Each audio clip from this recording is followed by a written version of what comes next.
So, this is Zero Parades. This game is created by the studio that brought us Disco Elysium. However, there was a lot of controversy surrounding the last game and the creators of it, specifically this studio's home, and they have split apart. They split apart into, I think, 3 or 4 different factions now, all kind of vying for the successorship of Disco Elysium.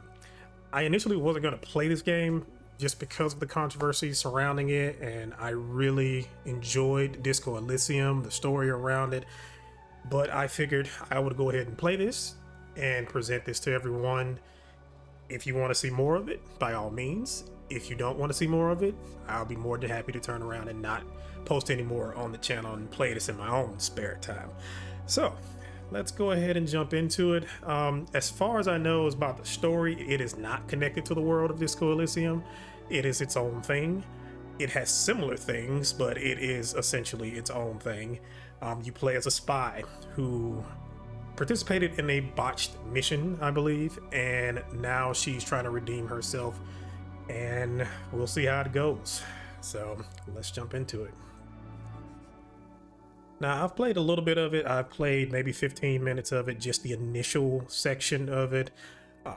As you know, in these type of games, these things can vary wildly. I think in the original Disco Elysium, I died within the first 20 minutes, and then I initially, then there was another playthrough I had, and I think I beat it after about 15 or 20 hours. So yeah, but as you can see, there are similarities to the initial things about Disco Elysium. As you can see, you have these different versions or different classes, I guess you can say, of yourself, and it's basically what kind of spy are you? Are you the kind that basically fights? You excel in physical conditioning and applied violence. Emotions thwart you. An engineer of the human soul, spirituality vast, spiritually vast, mentally underdeveloped. You're more charismatic type. Charisma is a little iffy. I don't know if I necessarily like how charisma is in this game, but we'll see how it goes. Then you have more of the analytical style. Your cognitive powers make up for your frail body, a big brain and a glass jar. So this is the style I typically play with. I played with this in Disco Elysium, and that's typically just what I play with in most RPGs in general. So yeah. And then of course there's the custom, the most special little spy in the whole operant bureau, a talent like no other. And I think I ended up using this also when I just tested this out, and I essentially just made the analytical character. So I think I'm going to go ahead and go with that again. I kind of want to do the Iron Maiden to a certain degree and kinetic, but I like being smart. So we'll see how this goes as far as analytical.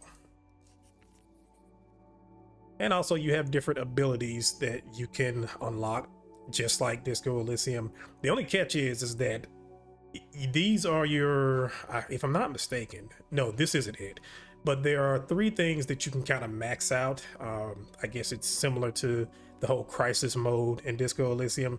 If you max out any one of those, then you go into a similar situation here, and you'll have to deduct a point from one of these categories. So let's see, we have to pick one in each one of these if I'm not mistaken. I will choose, I think, instincts.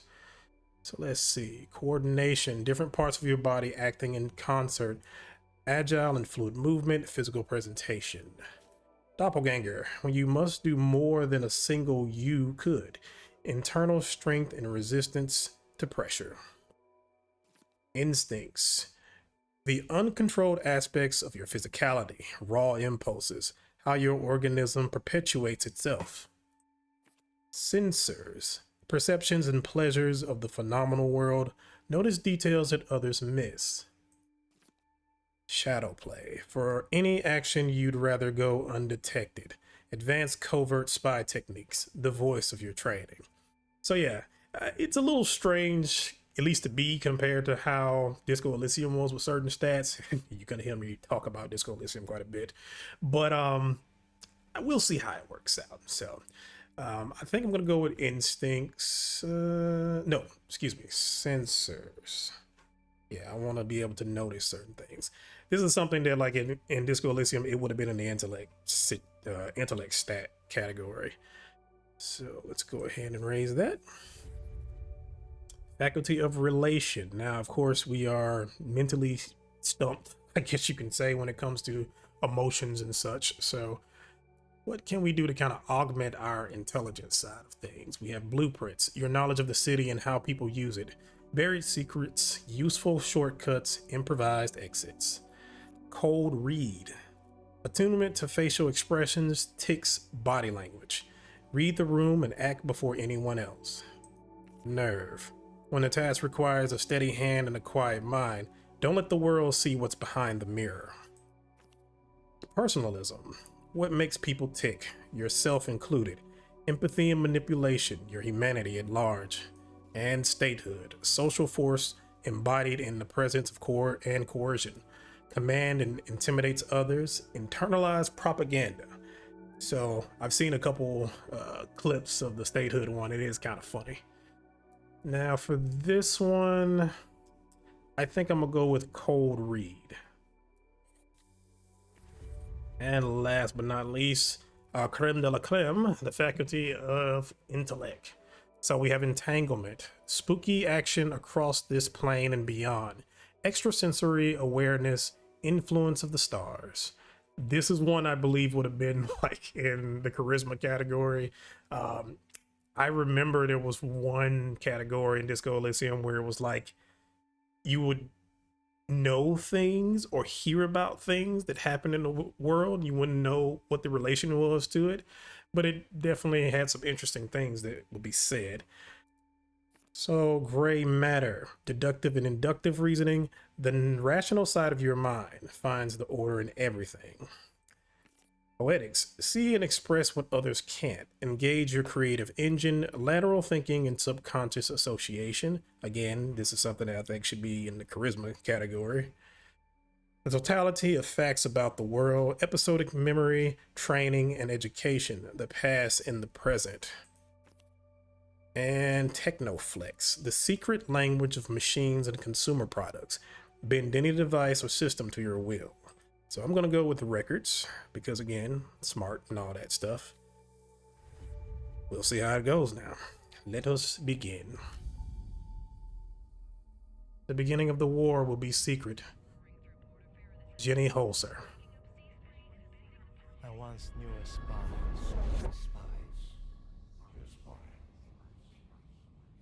Pseudopod. She was brilliant, erratic, cursed, an anti-personal mind in human form. Tell me about her. Her friends called her Herschel, but to her controllers, she was Cascade. Let's go. I was good at my job, at least. She made the cardinal error of our kind. She mistook her assets for friends. In the end, the contradictions caught up with her. This is about last time, isn't it? Portofino 91, the whole sick crew. A disaster untold, a black page in the official records. No sense in rehashing the past. None at all. Yet here we are, standing over the smashed and leaking world. The world? How did it get that way? Some fool dropped it. One of ours, probably. What about Cascade? What happened after 91? She was recalled. They put her in the freezer. Forever. Most thought. They were wrong. Even in those dark days, there were whispers among the lower sublevels, where they keep the true believers. Don't count Cascade out. 5 years passed. A little more of the world leaked out of itself. Cascade's controllers ordered her back to Portofino.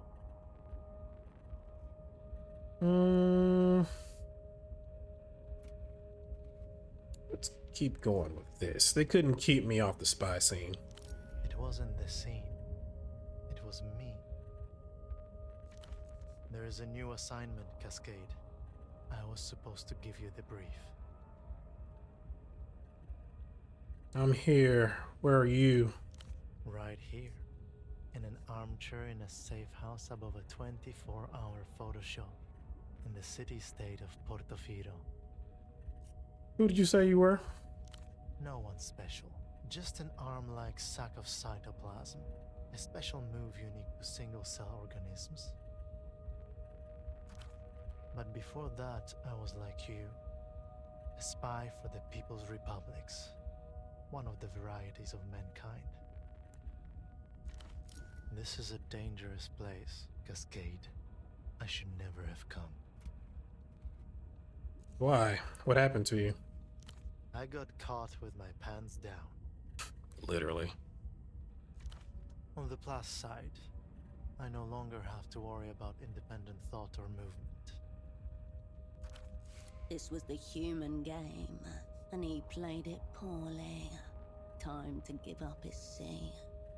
Ah, nothing like the voices in my head. Hold on, how are we talking right now? We're not. This is all you. Conversing with your own mental projections. Reconciling the dissonance inherent to your role, like you were trained to do. Mind Palace, I'm guessing. Just one of the neat tricks you've learned to keep yourself alive in theater. There are many others still to come. Wonderful. What's your perspective, Pseudopod? Life is beautiful, cruel, full of hidden cues that I missed. Maybe next time. I'm sorry we never got to know each other. Don't blame yourself, Operant. Whatever happens has already happened.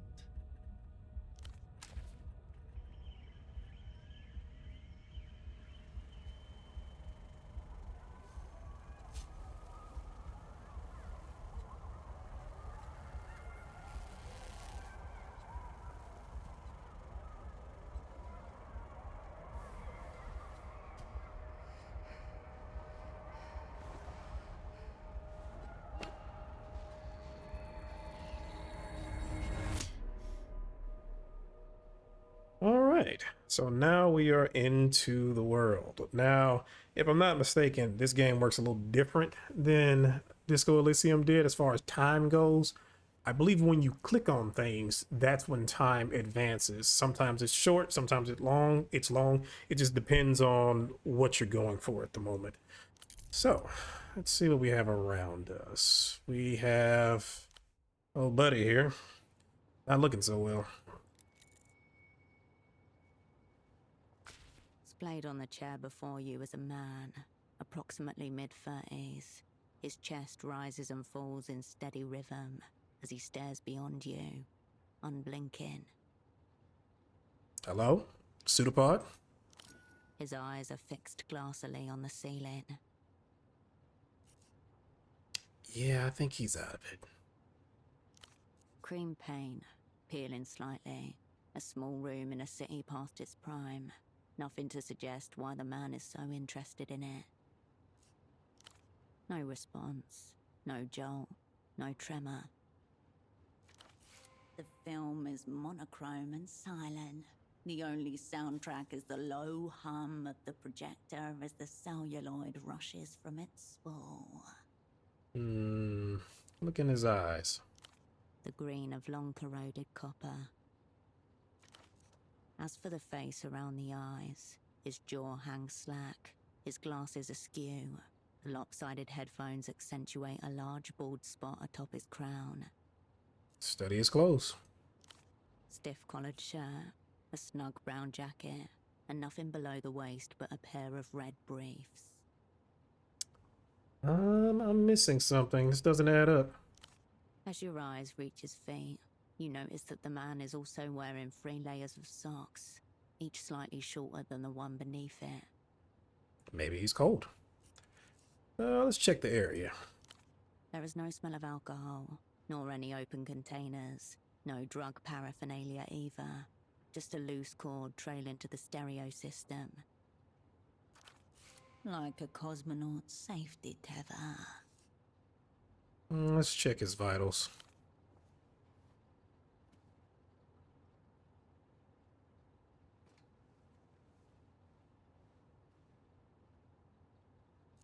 Your fingers detect a faint, steady pulse within the base of his wrist. Elevated, but not critical. Someone tried to take him out. No vomit, no discoloration on the skin, no bruising or signs of struggle. And if it's poison, it's a bizarre strain. None of which precludes professional assassination. The man's eyes glisten. Bright red veins blossom around their edges.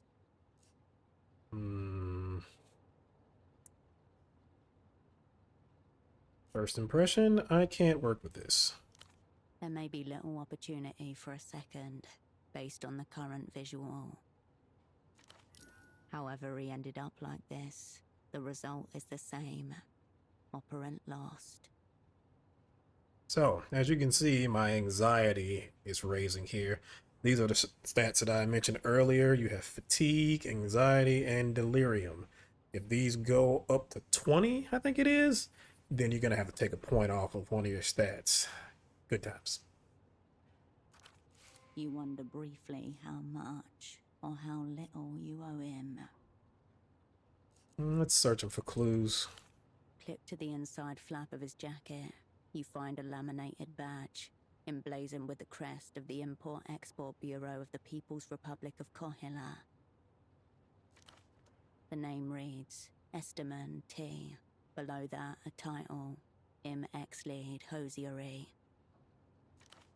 Sock Merchant, one of the opera's most battle-tested covers. Sock merchant. Oh, okay. That explains the 3 pairs of socks.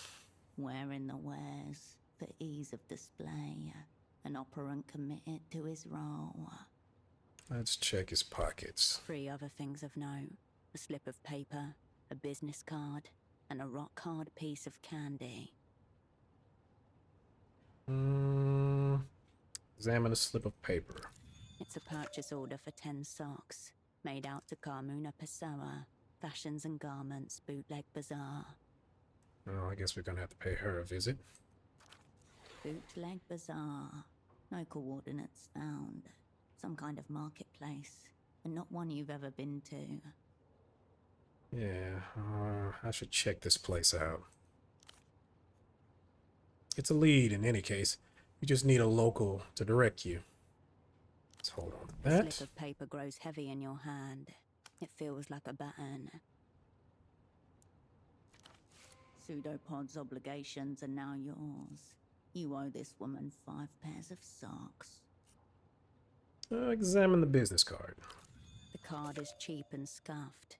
It reads, all you need is miracle, above a cartoonish image of disembodied lips at a phone receiver. Notably absent is an actual phone number. There's an indecipherable scribble. Whatever's written seems to begin with a D. Into your pocket it goes. Okay. I've done this candy part before. Not doing that one again. You retract your hand from the man's pockets. I'm not even gonna bother trying to talk to him. Your double didn't notice your arrival. He doesn't notice your departure either. Okay, let's pick this up. Following the cord from the unconscious man's headphones, you come to a mid-sized home stereo resting on a sideboard. A Protype 0909 50-watt with multi-disc changer. Last generation model. Designed for affordability at the expense of power and clarity. Check the disc deck. Through the translucent view panel, you see a single red disc loaded in place. On the face of the disc are the words, Ultravioletta, Hubert from a Dream, handwritten on thin strips of tape. You don't recognize the artist. Probably mainstream detritus. You glimpse your reflection in the disc's crimson as you stare down at it. Now, normally I would press play, but I'm gonna try and just go ahead and eject it, and you'll see the reason why later, maybe. A brief internal hum. Then the disc slides halfway out of the machine and waits there like it's trying to hide from you. You remove the red disc and place it into your pocket. Alright, that's enough of As you that. turn away, a phone begins to ring. Not gonna answer that just yet. Just keep checking around. This small table has been turned into a makeshift desk. A startlingly red folder stands out against the clutter. Let's examine it. A small label in the top left corner is printed with one word. Your cryptonym, Cascade. The color reminds you of pomegranate. Let's open it. The folder opens with a whoosh. Before you in neat monospace type, your life is condensed to its barest elements. Name, Will Kershaw. Cryptonym, Cascade. Born Landau, former Republic of Mercia. Dependents, none. Pay class D2. Years of service, 14. Now, me, myself, personally, I thought this was pretty dumb, because why are we walking around with classified material? All true. None of it useful just now. Childhood. Bourgeois, typical. History of student radicalism led to persecution by monotheist reactionaries. Fled to People's Republic of Kohila. Embraced post-historical materialism. In short, born capitalist, reborn communist. A party liner. That's me. Medical record. History of dissociative episodes and reckless action. Gunshot, chest. Retained bullet. 10mm pre-service. Probably shouldn't keep that inside. Sexuality. Homosexual tendencies. Unconfirmed. Confirmed. Suicide risk minimal. Ideation only. It's all ideation until you commit. End of list. According to this file, that's all there is to you. Anything else in here? There's another page behind this one. It's labeled Service History. A tingle in your fingers. Your head grows lighter as you approach the crash site. I have failed this every single time. So, let's see here. Can't really exert anything, I think. But, sure, let's try it. God. Your hand grinds to a halt above the page and remains there. A full minute passes. Or never. That works too. Let's see what's in the desk. Amidst the crumpled sheets of copy paper and empty takeout containers, you find an opened pack of cigarettes. Suprema mark. Suprema 100s. Cheap superblock export. There's nothing outwardly noteworthy about this pack of Suprema 100s. It's like any other found in commissaries and corner stores across the People's Republics. There are a few mangled filters in the ashtray. You leave the cigarettes where you found them. Oh, I'm not gonna take them. There's nothing outwardly noteworthy about. You leave the cigarettes. You turn away from the desk. Huh. So I think I've actually taken those before, but can't remember.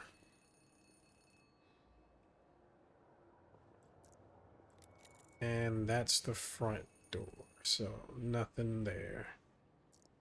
What's here?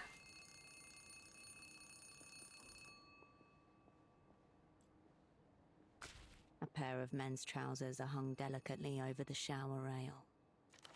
If Pseudopod's pants were attempting to flee the scene, they did not make it very far. Examine. Brown, shapeless, utterly unremarkable. And search. The front and back pockets are completely empty, except for a few pieces of lint. And why are they here?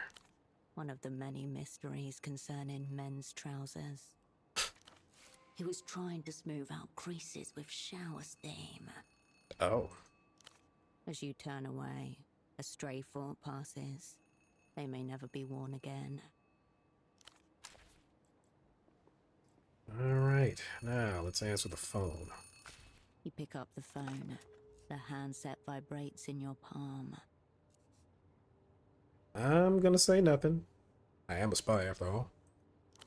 A peculiar species of static washes over your ear. The exquisite work of the magic box, one of the proudest achievements of the opera's technical services office. Half a world away, a familiar voice splits into 256,000 encrypted fragments before coalescing again by your ear. Please tell me you have good news. 5 years, 3 months, 10 days. That's how long it's been since her voice was in your ear. Well, I don't have news. I have a problem. Operant Cascade, you made it. Your voice hasn't changed. We'll get to your problem in a moment.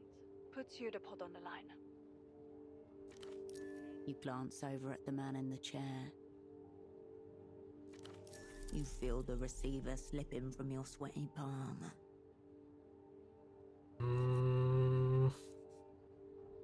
Something's very wrong with him. He's breathing but non-responsive.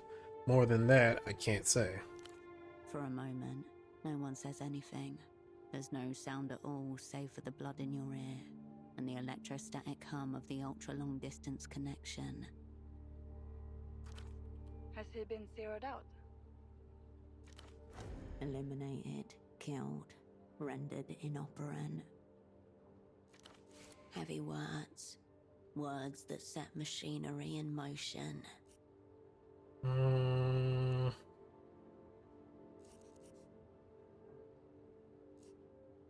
I guess I could go ahead and go through these. He's from the People's Republics. Of course he smokes Supremus. What about that card? That doesn't tell us much. What else? A purchase order. So what? Your cover was meant to be sock importers.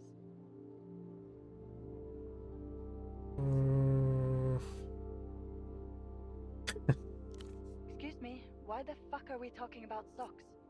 Hey, it's his job. I'm saying these were a pity purchase?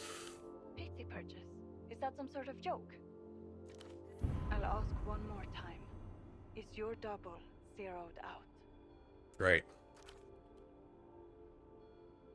I've reached my anxiety limit.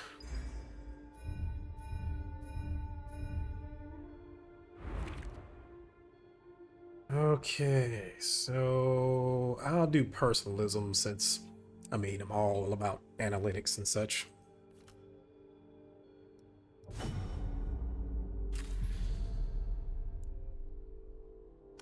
So yeah, that's the penalty right there. Or if your anxiety or anything else gets higher.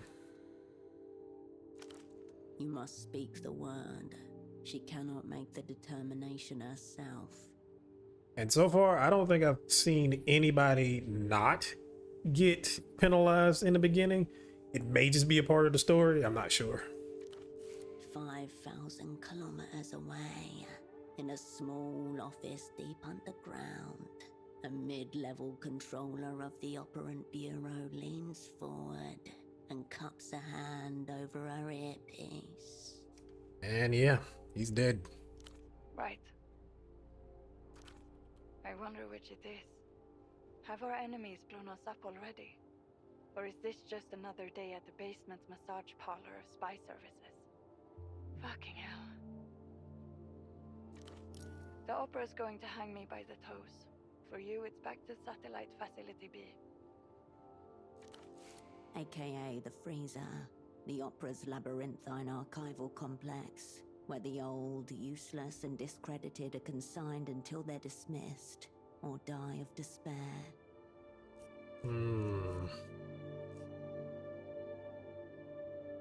Well, whatever happens has already happened. Is that your way of telling me to fuck off? You haven't even got the assignment. Melita, my double's been zeroed out. Something's very wrong here. Listen to me.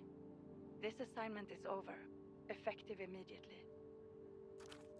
The woman in the Photoshop downstairs, Constance, she's one of ours. Let her deal with Pseudopod. What about me? As for you, we need to get you on the next aerotram out of the city. Even as your controller is speaking, your mind is settling back into familiar grooves. The old mechanisms slide and click into position. That numberless phone line may be worth investigating. Perhaps the room contains other leads as well. Now, I actually passed this chick when I was just testing things out. Let's see if I can do it this time.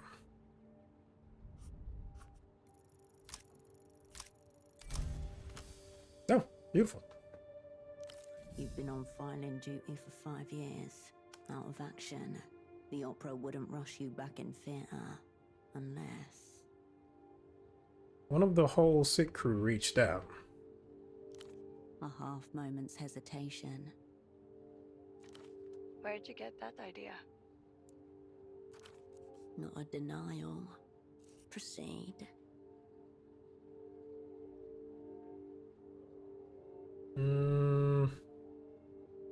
They asked for me specifically, didn't they? There should still be flights departing for Superblock territory tonight. Make sure you're on one of them. Who was it, Mel? It was no one. A ghost in the wire. The assignment's over. Get on the next tram.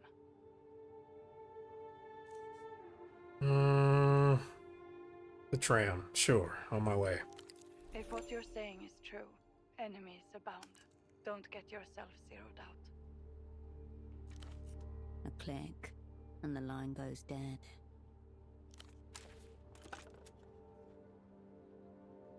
So, there we are. The bed looks serviceable. Deformed pillows and a depression in the mattress show it has been used. Room for two. You were supposed to lie here alongside your double.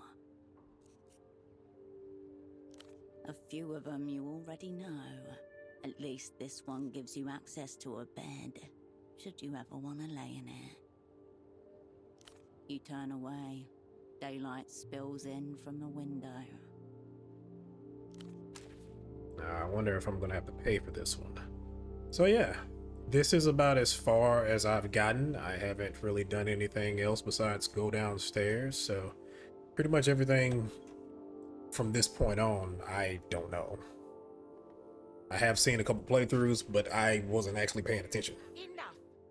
You're blacklisted. Take your sick little games elsewhere. Easy, lady. I just want to develop some photographs. I'm not trying to take your innocence. I mean, his code isn't that bad. That's an interesting camera he's carrying. Professional class. No consumer model. Does that poor girl even know what you're up to? You have a wild imagination. A little photo should not count as a crime. It's not like it's a loaded gun or something. The woman casts a split-second glance in your direction. Requesting assistance.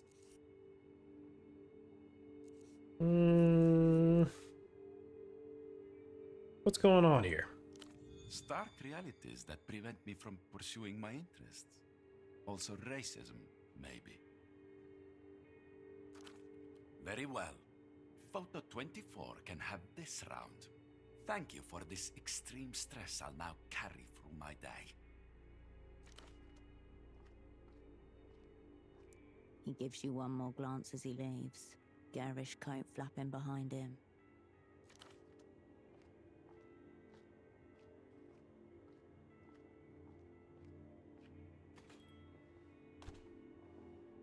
That was exciting, wasn't it?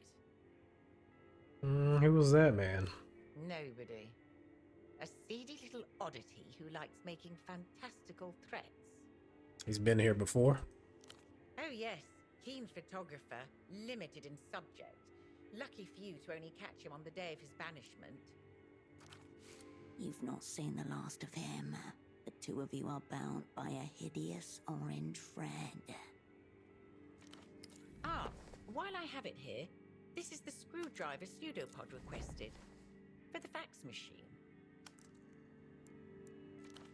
This toolkit looks so empty, barely usable in its current state. Fortunately, it appears highly expandable. She gestures towards the monstrous off-white plastic machine behind you. Speaking of, where is your double? Yeah, about that.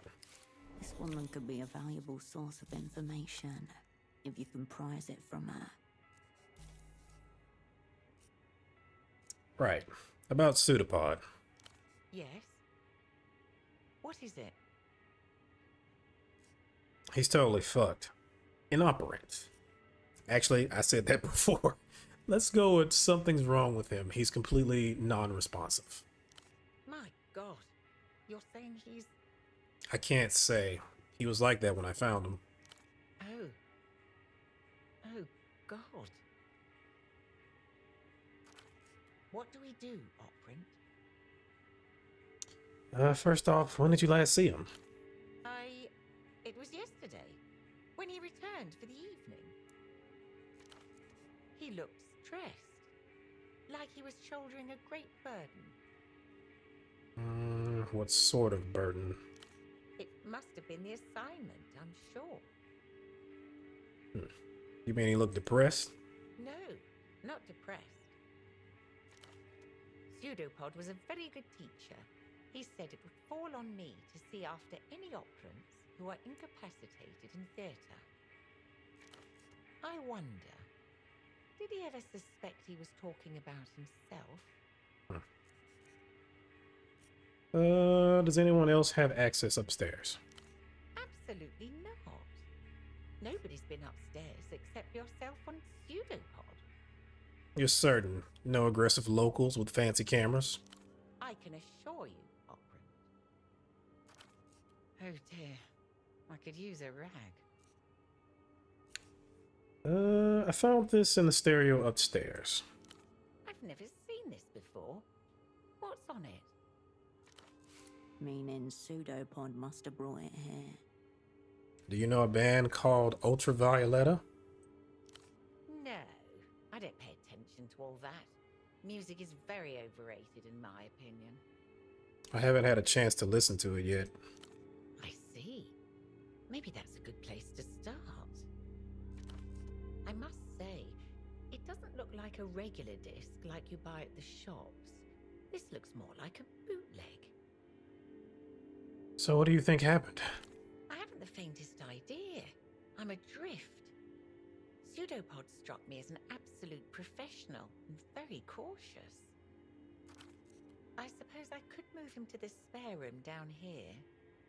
That way I can keep an eye on him. Could you also put some pants on him? She doesn't respond, but looks down as her cheeks flush deep crimson. What about a doctor? A doctor. Right. Good thinking. Dr. Hugo would help. He runs a houseboat clinic in the backways to the west of the old docks, past the waterlock. Okay. The missions are piling up. Yesterday, before he came back, what was he doing? Did he meet with anyone? I can't really say for certain. He kept things very close, as he was supposed to.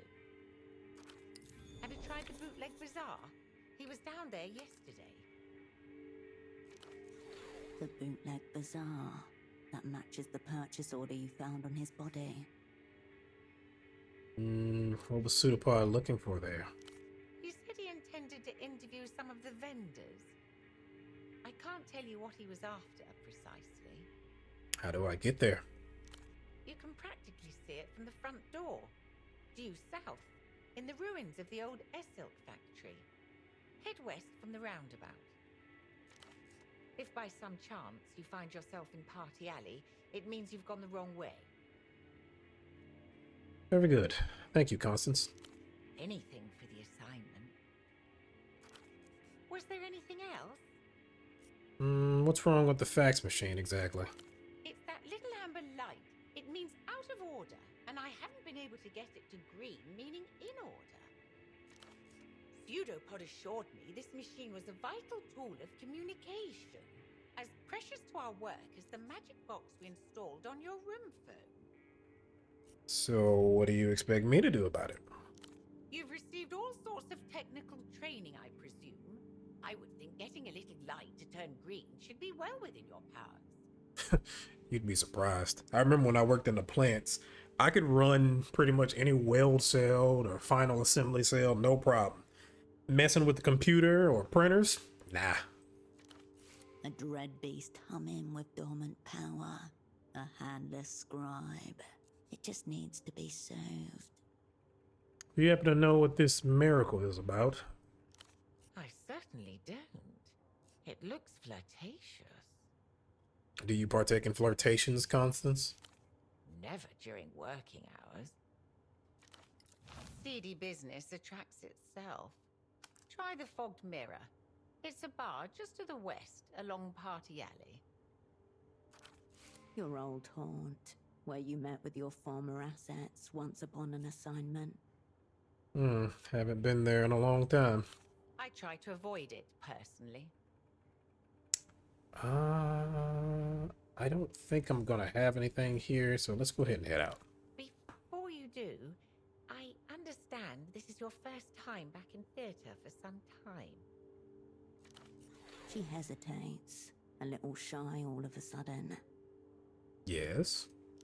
I just wanted to say, welcome back to the opera. I really do like the name of the intelligence bureau that we work for. I do think that's pretty cool. Now for this printer. I'm guessing there's nothing here for me to take.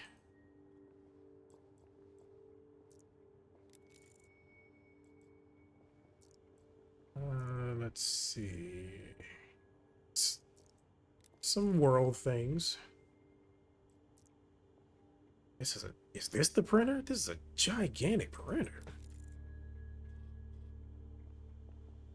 A humongous white block of office technology sits in front of you. It looks like a sacrificial altar made of plastic. Inside, mechanical parts are assembled in such a way that it can scream analog messages across huge distances. Remove the panel. Your screwdriver makes short work of the starhead screws holding the side panel in place. You set them aside one by one and gently remove the plastic panel. Troubleshoot the fax machine. Good lord. Highly favorable, 83%. Oh, I thought I failed that for a second. The holy innards of the facsimile machine reveal themselves to you like a sacrificial animal waiting to be interpreted. What have we got here? You're looking at a Sugar Hill Executive Series 2, a cursed model, plagued by numerous debilities, most commonly a chronically misaligned paper tray. Snap the paper tray back in. From the machine bowels comes a pleasing chunk. As the plastic tray slots back into its receiver, the paper belt purrs as life is restored. Much better, thank you. That should do it. The small green light marks its status as ready. What could be sacrificed here? Image quality, and whatever remains of human patience. You turn away from the fax machine. Alright, we shall head out. Also, you may have noticed that sometimes the subtitles do not match what is actually being said, so get used to that. Happens quite a bit.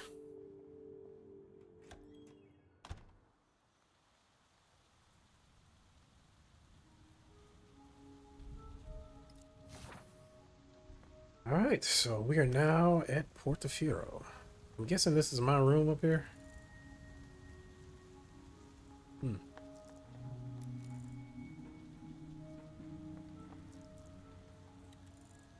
Sour smell rises, drawing flies and scuttling things.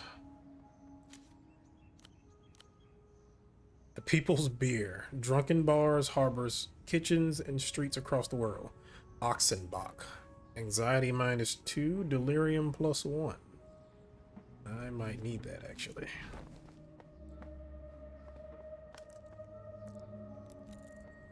Two species of ivy crawl over the railing. A joint invasion.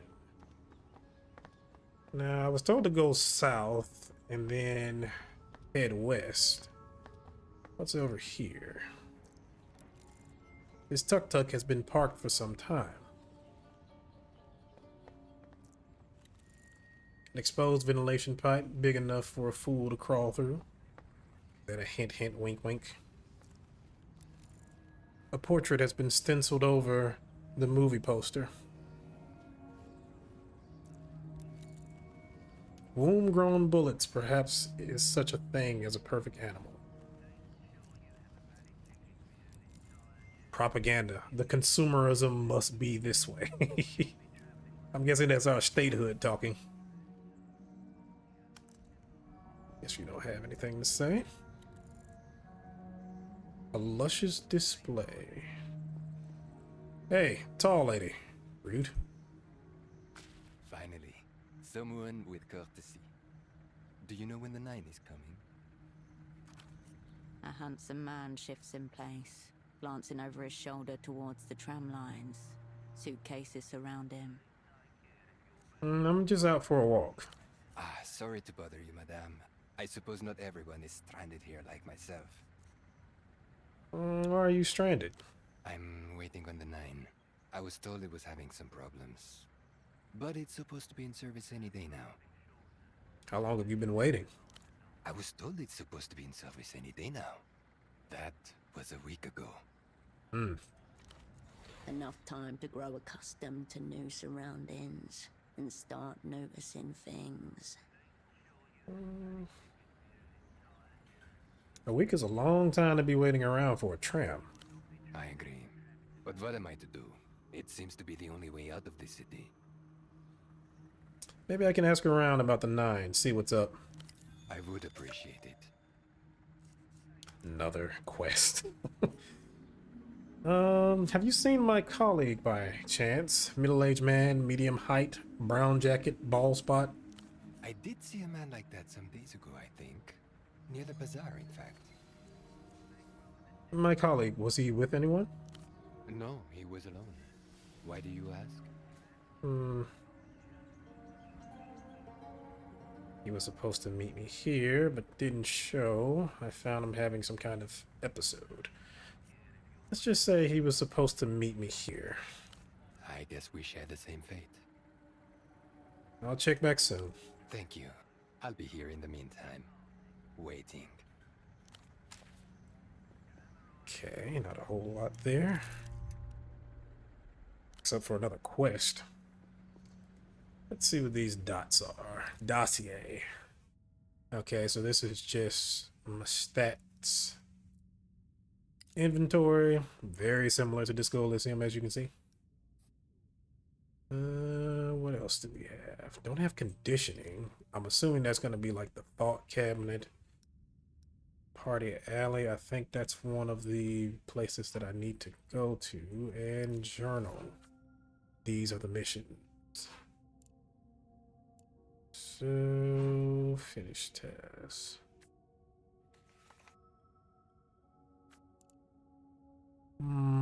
Your controller and Melita tried to call off the assignment as your partner is incapacitated. But your gut tells you he was onto something. Find a good reason to stay on the job and you'll save yourself from professional obsolescence. Pseudopod had business in the bazaar. Okay. And now we gotta find out what's wrong with him also. Constance recommended Dr. Hugo on a houseboat west of the bazaar. Learn more about the red disc. Your double was listening to a red disc marked Ultravioletta. You, but from a dream, in the music player at photo 24. Now, I did mention that I wasn't going to listen to that. And the reason why is that they have these discs in this game that are kind of different from like your average CD or whatever. They can only be listened to once. So I want to see what's going to happen if I present it to You somebody. pick up the payphone's handset. A dolphin emblem smiles at you, its eyes wide. Look at the dolphin emblem. The emblematic animal of Portofero's main phone company, Reno Tower. Your gaze wanders away. The dolphin doesn't seem to mind at all. Poke the dolphin's nose. Your finger depresses the yielding material. Oh, that was -5 anxiety. Up, down, down. Sensual pleasure. Really? You watch the dolphin pop back up, then squish again under the changing pressure of your finger. You lose track of time as you repeat the action. I spent an hour doing that? Okay, who can I call? You do not have the number of anyone in this city. What about numbers outside the city? There is only one, Melita, your controller. That's a definite no-go. Whether you want it or not, the number is a lifeline to you. Always there if you need it. Yeah, let's get out of that. The Motel Dolphin eyes you expectantly. You step away from the payphone. Alright, to the bazaar. Is that E? This place is not as you left it. The world moved on behind your back. You hear laughter and music ahead. What was this site originally? A silk number 3, the old silk factory, once the pounding heart of the city. Now its walls are layered with past identities, a patchwork of Portoferan turf war. Pseudopod had a purchase order from a vendor called Carmuna. She must be in here somewhere. You also have that curious red disc to hand. A media specialist could likely tell you more. Alright, let's see what is going on down here. I'm gonna guess that this is Party Square. West exit pedestrians only. So we want to go west here, and I assume that all this hustle and bustle is the bazaar. Here we are, the bootleg bazaar. Masked of soft animals. Loose stitching and cheap fabric. The odd cotton hemorrhoid erupting at the seams. What do we have here? Soft animals. Mostly stylized blobs with little regard for real anatomy. Beasts rendered ridiculous. Grotesque trophies. They're cute. Why are they so cute? They could not tell you if they knew. The different species are all numbered. Number 1's are bunnies, number 2's cats, number 4 an anatomically unviable whale. There are no number 3's. Must have sold them all. Then what animal was so irresistible to the consumer? What shape has breached containment? What? Expect despair. Oh, great. You know what? Sure. Why not? Yep, as expected. Fuck plushies. You're a spy. Just seemed nice and low stakes in the scheme of things. Not your kind of stakes. Ascend. Unlock this skill check by gaining modifiers, raising your skill level, or sleeping. Okay. You turn back to the bazaar. So also kind of similar to Disco Elysium, how sometimes if you fail to check, you can go back and do it again. I can't do it today, or I can if I turn around and upgrade my stats or something. A cosmonaut suit. A relic of Project Altanemia. Its shoulder patch reads, "The stars are ours. 77. Is this real? If it is, then it's one of the few things for sale here that isn't a knockoff Lusian electronic disc or toy. Check the price tag. 5,000 sol. I wonder it's still here. People with that kind of money don't shop in the bazaar. Records. What happened in 77? You gotta be kidding me. You try to remember something of astronomical significance happening in the year 77. But all that comes to mind is that was the year you were asked to leave ballet. Wasn't there something about a rocket, maybe? That's an eye-level high kick. You could only manage tit level. None of this has anything to do with space, though. You gotta be kidding me. Your focus widens back to the bazaar. So I'm back to having shit luck while I'm recording. Wonderful. Excuse me. Can you take a look at this? The young woman turns from a store of party wigs and beaded necklaces to thrust a photograph under your nose. A hooded burrow, she the mouse within. Look at the photograph. The photograph shows a robust man well into his 60s. He is unremarkable save his eyes, which are magnified to comedic proportions by the thick lens spectacles in front of him. Have you seen him before? No. You're sure? Thanks for taking a look. Wanna buy some costume accessories? My name's Malene if you need anything. That photograph. Who was that man? Mi viejo. My dad. He's been missing a few days. Does your dad have a name? Right, I should have started with that, I guess. His name's Enoch Klantz. What's his memory going? He's kind of forgetful sometimes. Not a lot, but I'm just worried. I told him watching too much TV was making him crazy. She raises her hand to bite her nails.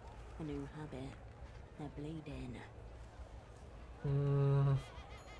TV can't make you crazy. I don't know about that. After Dad retired, his friend Gilmar turned him onto this show, the reality situation. They were obsessed, had them convinced they were truth detectives. And it's just a guy with a paper bag on his head rambling about invisible aircraft carriers and iodine-deficient children. Dad and Gilmar were always following up on leads and calling into the show. Felt like Bagman was encouraging them, you know? Who in their right mind would not follow up on an invisible aircraft carrier? Yeah, fair enough. Let's see. Who knows? Maybe they were onto something. Oh, so you're like into that too? Maybe you'll get this then.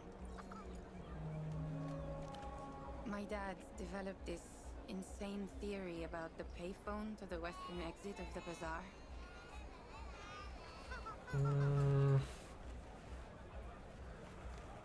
Go on. Dad thought certain words said into the right phone gets your attention from the wrong people. He was convinced Emter was behind it all. Emter, aka Non-Peer Sans Territoire, aka the Bank. Equal parts Global Development Fund and Spy Service. Linchpin of the developed world. Think the IMF.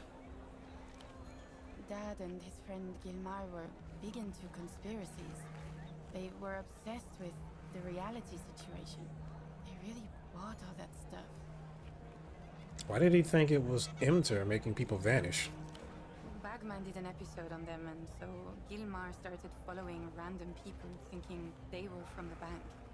Not long after, he roped my dad into it.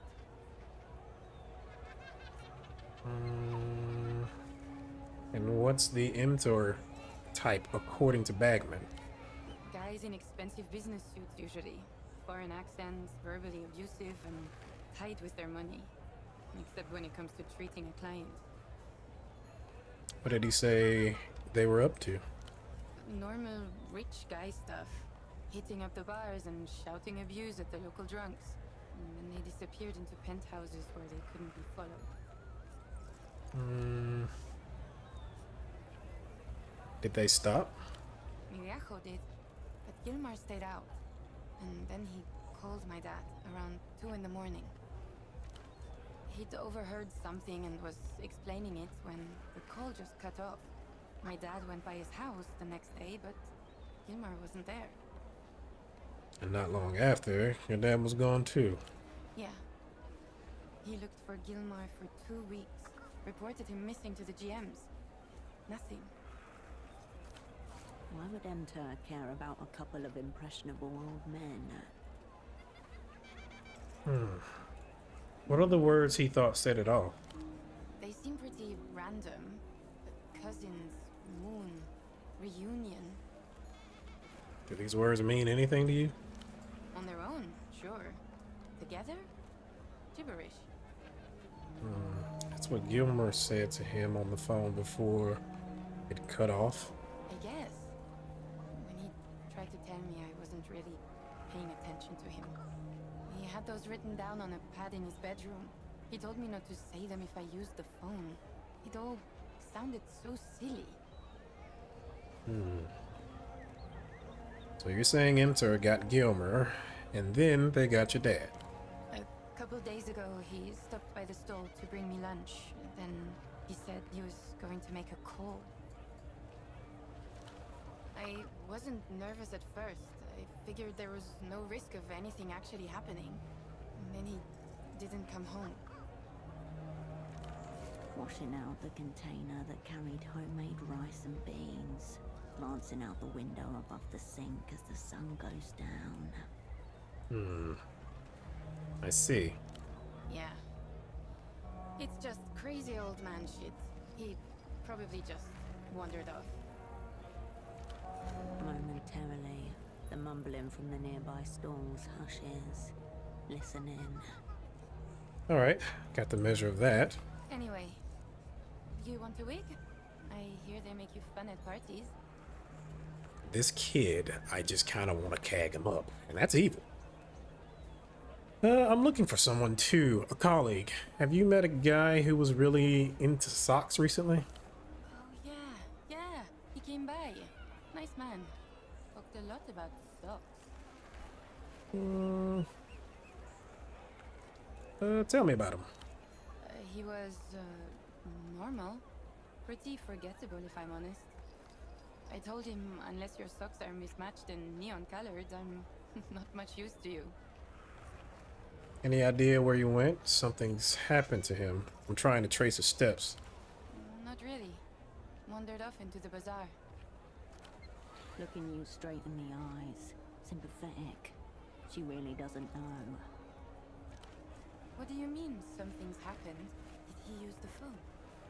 Don't think so. I know where he is, just not what happened. Oh, well, at least you have that. Thanks anyway. Sorry. Yeah, I was kind of distracted when he showed up. Where's plushie number 3? They're all missing. Missing? Maybe they followed my dad. Look around the stall. Wig topiary, plastic tiaras, novelty sunglasses. A burst of colours and textures vying for your attention. All of them losing. Behind it all, you see an oddly familiar shape. The tailored shoulders, the sharp collar. The shape is robust and clean, with an architectural asymmetry, like a knife. A cape, but nothing like the other costume pieces around it.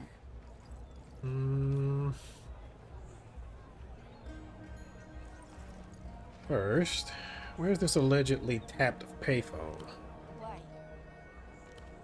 Knuckles white as she balls them into fists.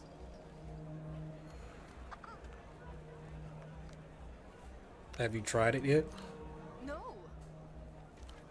A few heads turn at nearby stalls, following the sudden outburst. You're not curious if the keywords really work. Of course I am. But what if they do? Let me find out for you. She stares at you for a long moment, before her bloodshot eyes slide away. It's the phone by the western entrance to the bazaar. Kinda already knew that, but we'll still check. Sometimes when I'm standing here, I think I hear it ringing. Nobody else can hear it but me. Her father calling from beyond, calling for her help. She can only ignore it for so long. So you party. I guess I used to. Haven't had time lately. But I usually know when something's going on, even if I'm not gonna be there. What's the music scene like around here? Dead. Still a few maggots writhing around in the corpse, maybe, but looking at them just makes you sadder, you know? A stolen keyboard watches the underside of the thief's bed. Alone but not forgotten, it develops rust. 10 or 15 years ago, there were feedback parties in the backways. Anyone who played loud enough could jam. You'd hear the distortion 3 canals away. Now, if anybody plays around here at all, it's just covers of Lusian stuff. Lusian stuff. Luluz is a techno-fascist state. Are they jackbooting on music now? You can think of Luluz as, well, currently America. Anything cool going on right now? During the daytime? No, not usually. People have to work. Let's talk about something else. Yeah, alright. That cape over there, what kind of costume is it? It's a carabinero outfit. Carabineros are Portofiero's sanctioned police investigators. They report directly to the Prefectura and deal in actual crime. Murder, grand larceny, rape. Is it genuine? That'd be illegal. Ah. Understood. Cool. I'd look way better in that Carabino. Yeah. It's for sale. Do you have the whole outfit? The whole set's back here. Just let me know if you're interested. Let's see those costume accessories. Yeah, they're right there. Take a look. Interstellar glasses, bulbous lenses promise the wearer extraterrestrial insight, tilting the world towards its stranger influences. By the Mr. Arista hair hat, originally made to imitate the look of the nefarious street painter Black Point, a staple of costume boxes around the world. Carabinero cloak, the defining piece of a Carabinero's assembly. The design was supposedly approved by Sweet Nestor, a theory that hangs on the crescent moon imagery which featured in his campaigns. Got the shirt, a close-cut shirt that strangles the wearer, that may explain why Carabineros are notoriously woppish. For some reason, it smells like tobacco. The gloves, black calf-skin leather made for slightly broader hands than yours, gives you the urge to mishandle evidence. And good lord, this would cost a lot, and I don't think I have the money for it. The trousers, let's see, bearing the dirty amber stripe of authority. These trousers are known and feared around the whole of Portofiero. Comes with complimentary belt. The boots. The soles of these heavy boots have worn thin, but the iron-tipped heels remain steadfast, ready to be clacked in warning. The insides smell faintly damp. And the hat. A stiff, short-brimmed cap that rides unnaturally high. A dent on the left side could be the result of careless fall or years of eager saluting. I do kind of want to get that, but that is a lot. Let's see, because that's what? 23, 28, 38, 45, 49, and 58. So yeah, I would need $58 to get all that. Whew. You need anything else? Thanks for stopping by. Yeah, I have 26 soul. I definitely need money. What do we got here? Some kids. He's going to melt his head. On the TV, a giant wolf-like creature stands up on its hind legs and howls. Its fur bristles gold. Dangerous, mythical, electrifying. No wonder the kids are watching this. What is this? Suddenly, the beast roars and light floods the screen. It's followed by a wet, pulpous sound. Ecstatic wolf is awake. LED lights are distributed evenly along the blade. Durable PVC hilt with textured grip. Impressive armament. What are you watching?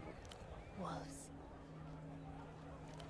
It's 66 wolves, and it's our favorite thing in the whole world. That is actually a pretty cool name. What's it about? It's about a girl who has 66 chambers in her heart, and each one contains a wolf. And the wolves came out to make war with the angels. Each wolf has a special weapon, and they have super violent special attacks too. So it's basically Werewolf the Apocalypse. On the screen, a headless lupine figure, standing on its back legs, shakes violently.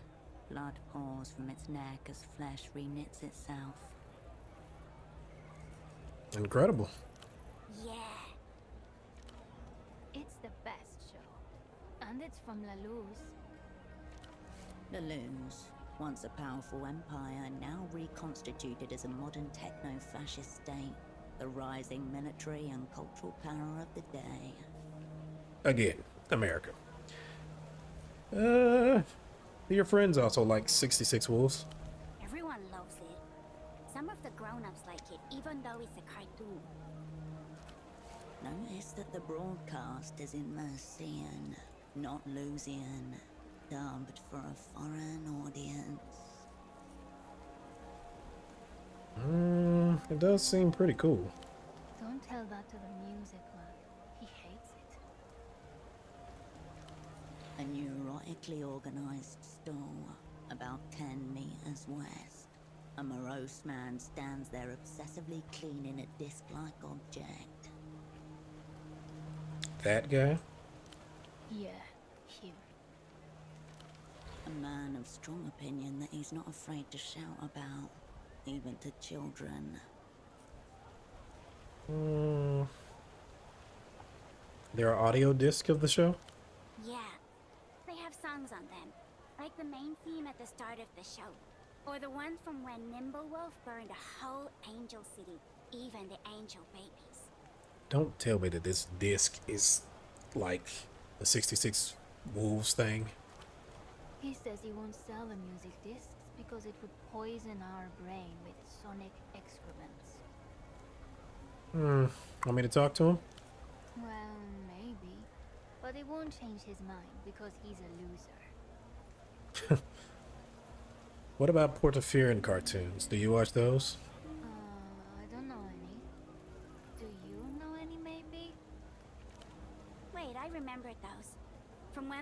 little. There was one with puppets arguing a lot, and another with a green cat who was also a thief to help people. Neither sounds terribly enticing. Giant armed werewolves are clearly superior. Death to puppets. What do you know about Lelou's? It's the place where they make all the cool stuff. It's not like here. I bet they even have flying tuk-tuks.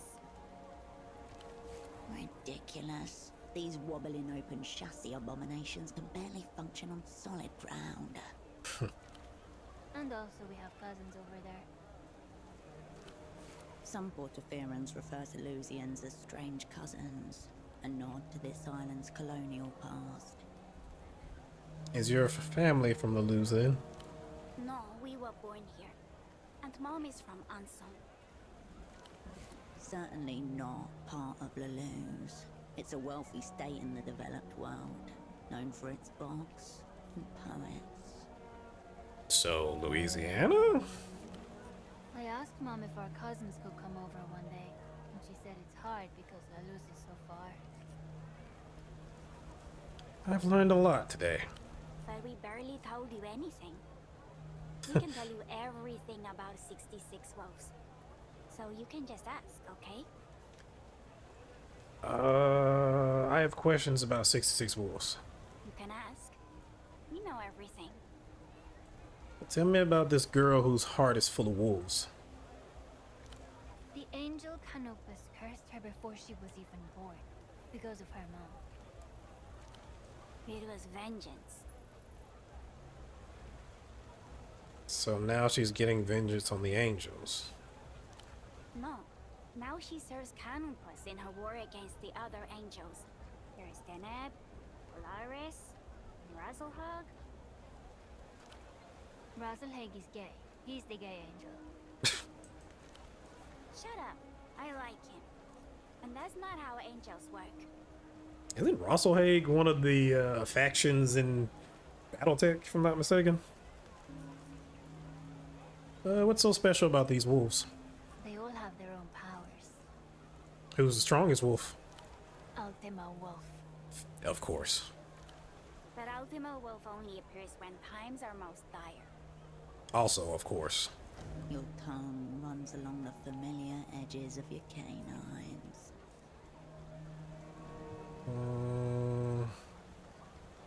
So Ultima Wolf's the one who saves everybody.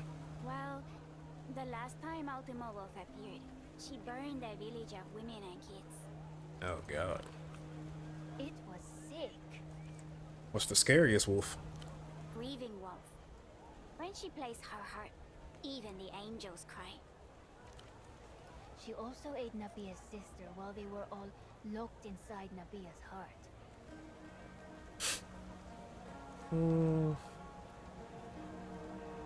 The girl has wolves and her sister in her own heart? Not just her sister. All the people she loves are trapped in there forever. That's how Canopus's curse works. What's the coolest wolf? Zealous Wolf. He destroyed the moon with his gun hammer. His gun hammer was forged by the Elder Worlds. Who next? How do you keep track of all these wolves? It's easy. You just have to memorize their names. I did. Really? Let's hear it. Zealous Wolf. My Violent wolf, God. Raging Wolf. Reviled Wolf. Stoic Wolf. Fear Wolf. Pity Wolf. Yearning Wolf. Sensitive Wolf. Hysteric Wolf. Ecstatic Wolf. Passion Wolf. Tender Wolf. Sorrow Wolf. Insecure Wolf. Grateful Wolf. Seething Wolf. Psycho Wolf. Gentle Wolf. Numb Wolf. Bitter Wolf. Lustful Wolf. Loathing Wolf. Modest Wolf. Sanguine Wolf. Grieving Wolf. Ultima Wolf. Greedy Wolf. Guilty Wolf. I'm going to let him go on because he is a child. Dream Wolf. Dyspeptic Wolf. Weary Wolf. Wrath Wolf. Cunning Wolf. Trickster Wolf. Placid Wolf. Eager Wolf. Nostalgic Wolf. Red Wolf. Jealous Wolf. Hey, Dreadwolf, that's my character in Crusader Kings. Game of Thrones. Venturous wolf, stubborn wolf, obsessive wolf, hasty wolf, forlorn wolf, mournful wolf, vain wolf, reverent wolf, wicked wolf. Shy wolf, jubilant wolf, clement wolf, sycophant wolf, furtive wolf, conformist wolf, serene wolf, critical wolf, vindictive wolf, and unyielding wolf. He's missing a few. That's only 59 by my count. Oh my god. Only because some of the wolves haven't awakened yet, so we don't know their names. They're probably super powerful. And yet he claimed to know them all. Did he not? 59 is still impressive. Well done. Thanks. Repository updated. All listed wolves have been memorized. Let's see. A powerful addition to my cultural arsenal. Surely the people around you will love nothing more than to hear about your latest obsession. Do you have other wolf questions? I do not want to hear that list again. That's enough about the wolves. There's so many more wolves. Do your parents know you're watching this? Mom says it's good we spend time outside. Well, I guess that's one way of looking at it. And this girl commands these wolves. Not really. They only come out when she gets in trouble. Or when they get hungry. If she doesn't feed them, they try to devour her heart. The phantom weight presses on your chest as you picture this girl, waking up each day to a world of wolves and monstrous angels.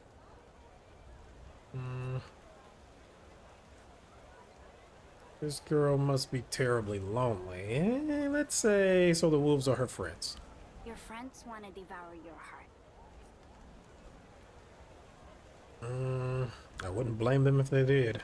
My friends are nice. Anyway. Let's see. Your sword. That's some serious weaponry. It's Pathos Wolf's flaming claymore. Did you buy it from one of the stalls around here? No, it's one of the real ones. He means it's not from the bazaar, but from La Luz. Our aunt bought it for him. Are there a lot of 66 Wolves products out there? So many. There's the weapons and action figures and t-shirts and stickers and backpacks. But the best are the drinking cups. Everyone wants those. Tell me about these cups. They're big, and each one looks like one of the 66 wolves. But you can't buy them anymore, Why not? because no one has any. The boat people brought some cups once, but then the adults went crazy and bought them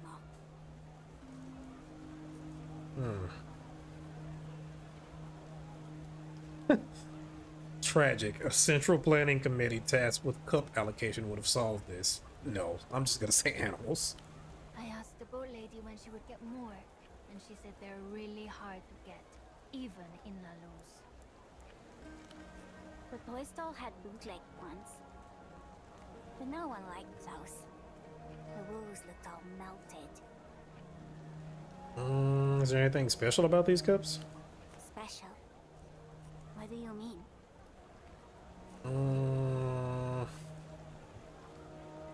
Well, they must be popular for a reason.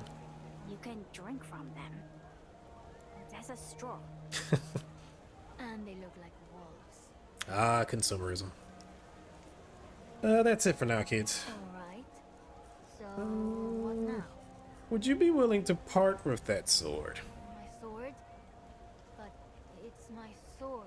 I need it. Let's be logical. Whoever needs it more, you, obviously, should have it. It's for top secret grown-up stuff. How long? An hour tops. That's it? Our aunt got it for him for his birthday. He can't just give it to you. If you want it, then it has to be fair. With honor. Mm. All right, I'm listening. When Dreadwolf met with the legendary Smith Kuro of the Grey Fang tribe, Dreadwolf didn't have coin. So she traded her Eventide pendant that she had since she was a pup, so Kuro would make her a dagger. The Phantasmal Stiletto. It's so sick. So you have to offer something big, or else it's not fair and he keeps the sword.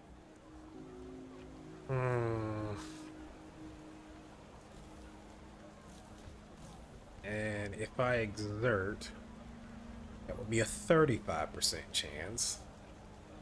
Do I really want to exert anything on this? Nah.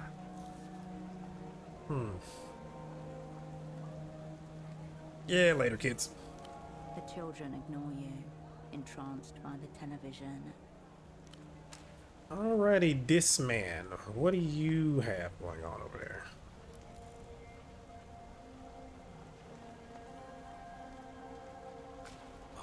Off-brand driver. Cheap plastic housing. The man gazes down at a crate of cartridge discs, eyes narrowed, lips drawn. Veins rise like old roots beneath his thin skin. Mass-produced excrement. These animals pleasure themselves in it. Not politely.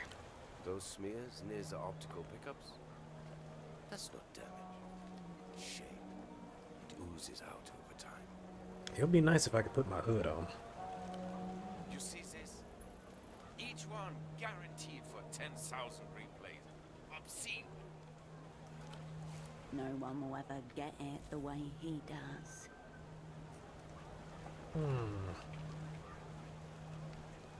Are you talking about music? I'm talking about cultural ephemera. Culture. Your specialty, I'm guessing.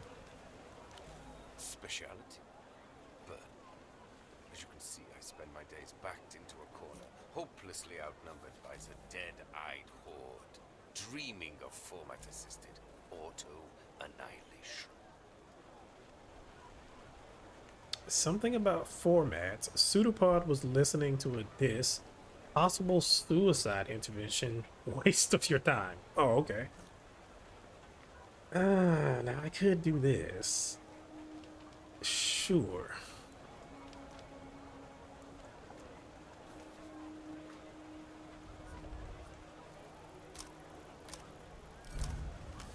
Oh, nice. Elitists like this come in two varieties, audiophile or cultural nostalgic. This man is definitely the latter. The format is the content, right? That's right. Once the format becomes disposable, so does the content. Both symptoms of widespread decay. Most people can't tell the difference between a base pleasure and a higher one. Imaginative faculties dulled by senseless repetition. Forgive me, friend. I'd mistaken you for a common replayer. Yeah. This is the highest compliment he's paid to anyone in months, maybe years. Too much to ask, I expect, that you're a fellow Einzeltone aficionado. Einzeltone, no entries found, and no point trying to pretend. I'm willing to learn. One of a fast-fading few. Go ahead, browse away. My name's Petre. If you need anything, I'll be here, lamenting what's left of the culture. A colleague of mine got into some trouble. I think he came through here. The vendor's eyes narrow behind his orange lenses. This is a media story, not the missing persons division. Also one of the GMs with questions like that. The Guardian Municipal, street cops. You seem like a man who remembers his customers. try. So most of humanity fades into an indistinguishable morass of banality. Got some Beats headphones on. This colleague, what does it look like? Average height, bald spot, brown jacket. Honestly, someone you might easily forget.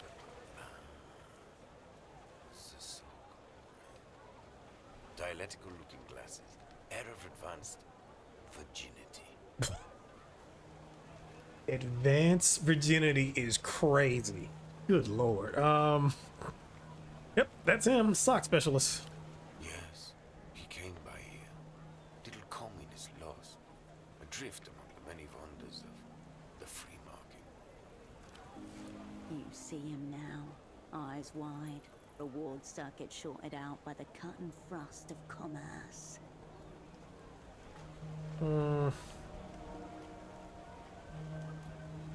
What did he want? Your dialectical friend mistook himself for some sort of big money businessman. He wanted the bazaar to import superblock hosiery.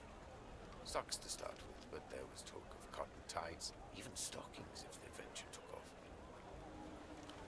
Making inroads with his persona, competent in theatre, at least for this period of play. Did he buy anything? No. And to be honest, I wouldn't have wasted the stock. He seemed immune to music. Did you two talk formats? You're joking, of course. He didn't even know what a Velodisc was, let alone an Einzelton. At a certain point, I'm just debasing myself. Velodisc, a modern laser hybrid format, played using a heated stylus unit. Astounding sonic fidelity, cause of thousands of home fires. No joy on this sock scheme of his, I take it. Of course not. I don't sell socks. So is he alright, your man? Or what?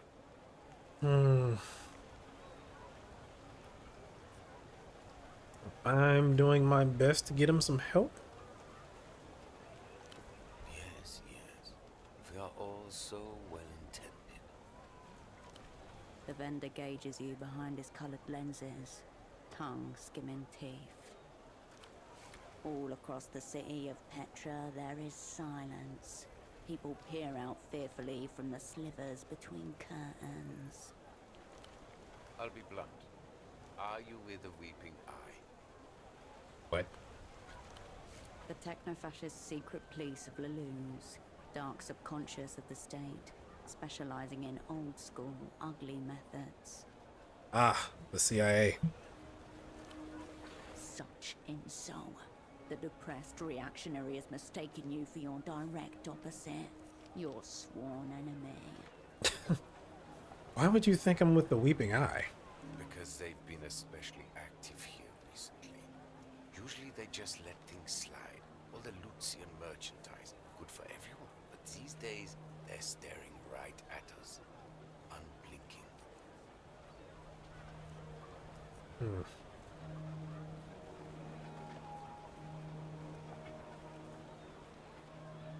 Apologies if my presence here brings you further heat. Keep them. If things get too hot, I can always slit my wrists with a shard of Velodisc before they take me down.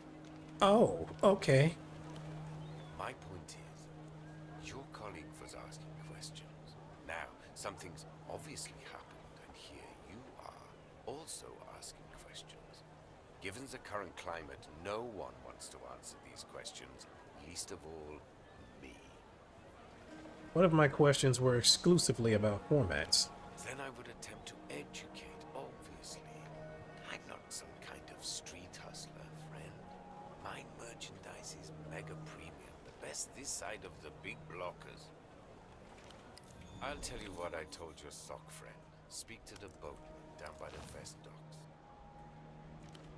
He's the one who knows the underground goings-on around here. We're just the vendors. Which boatman?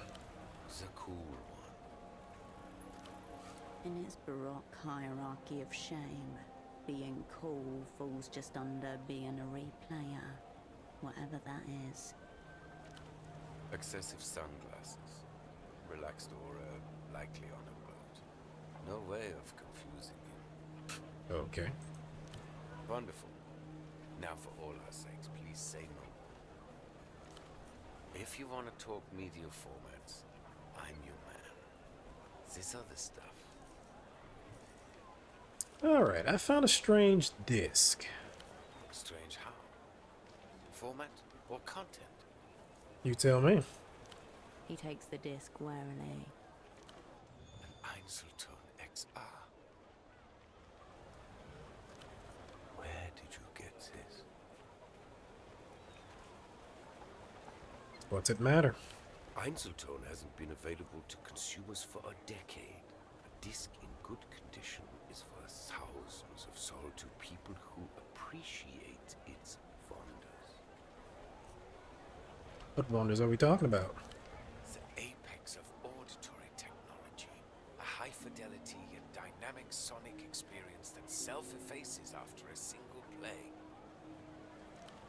Reproduction and erasure just millimeters away in space, milliseconds in time. Precision humans can only dream of. Oh, it's already been played, so it doesn't matter. Oh. How does it erase itself? A magnet embedded in the disc erases its contents as it's being listened to. As in life, everything happens only once. Replayability is oblivion. The end. Well, bad news. This one's already been played. You played it? Not me, someone else. Filthy animals. Those. Better they recalled them all years ago.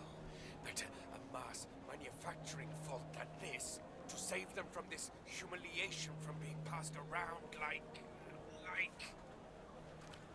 The vendor deflates before you.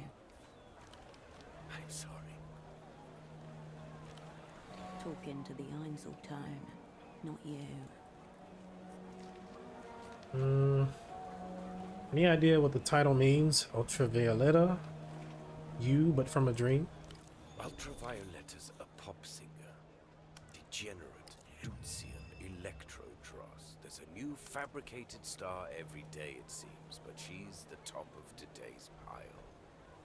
As for the title, probably the works of a brain-dead marketing committee. So she's Poppy.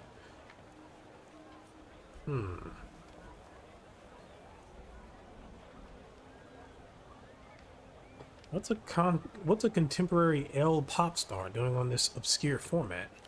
Some kind of promo copy, I would assume. Maybe an advanced single of some kind? So you think it's real, not a bootleg? Of course it's real. You can't bootleg an Einzelton. Another of its enduring qualities. This Ultravioletta's gone missing at the moment. Kidnapped by counter-fascist radicals, whatever that means. Lucian marketing plot, if you ask me. Could be the work of the militia Ruben Rouge, extreme communist fringe group. They've ransomed public figures before.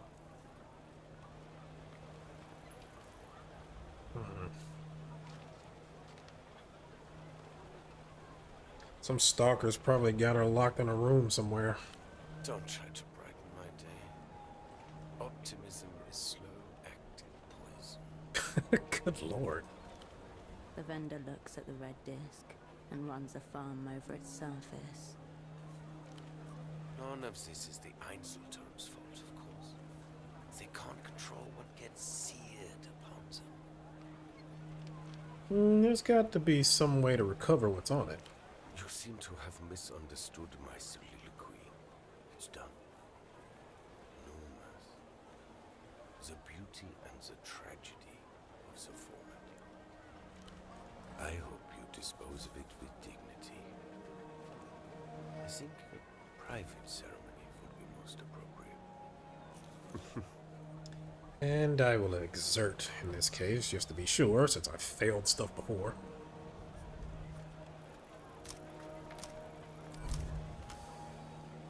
Look at that. Nothing is ever truly gone. Everything leaves a residue. Everything with a charge can be summoned back. Peter, there must be some way of bringing isotones back to life. I'm afraid not. The format is near obsolete. Einzeltone is the past, yet it contains the future. How exquisite. No, I mean there must be some way of reconstructing the media on them. The vendor recoils, as if you just spat at his feet. So, your question is, Petre, how do I reanimate a corpse? Exactly. You should speak plainly then. I'll be honest, the thought is so disturbing to me that I've never entertained it before. But theoretically... Breach warning. You are now hacking the firewall of techno-philosophy.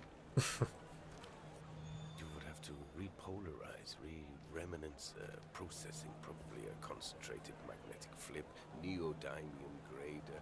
It would involve some custom gear, no doubt, but my answer to your distressing question is yes. I think you could. I'd love to try. Why don't you film it and make a snuff disc out of it? One for the techno voyeurs. Don't ask me about this again. I feel unclean. Have you seen Malin's father around here? Missing? Is he? I'm not surprised. That fool and his friend would wander into the jaws of a lion if they were told to. Someone was telling him to do something. That TV show. Idiot with a bag on his head. Your regular stop for hysterical lies and paranoia. Every night at 9 p.m. The old fool was always regurgitating whatever he had heard on there the next day. It's no wonder it eventually led him into trouble. Is there a doctor around here? Only doctor I know is Hugo. Has a houseboat not far from here. What is left of the culture? Culture? Portofera? Strange. This new Lucian mania is all-consuming. Nobody wants anything that isn't techno-fascist trash, including, apparently, their own souls. What was Portofero's culture like before the Lusian mania? Provincial, but honest. Silk, sad national poetry.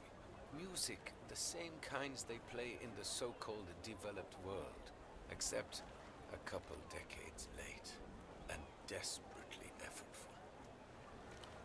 Incapable of competing with Lusian media on the most basic neurological level.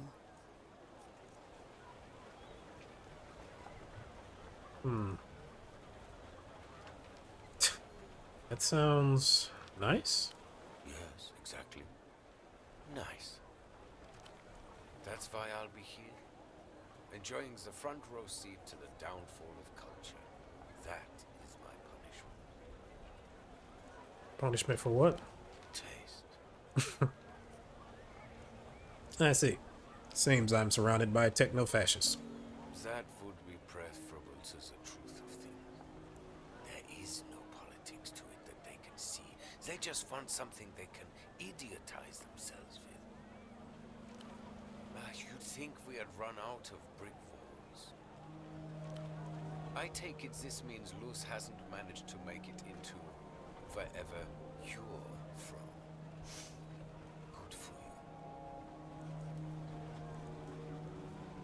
you.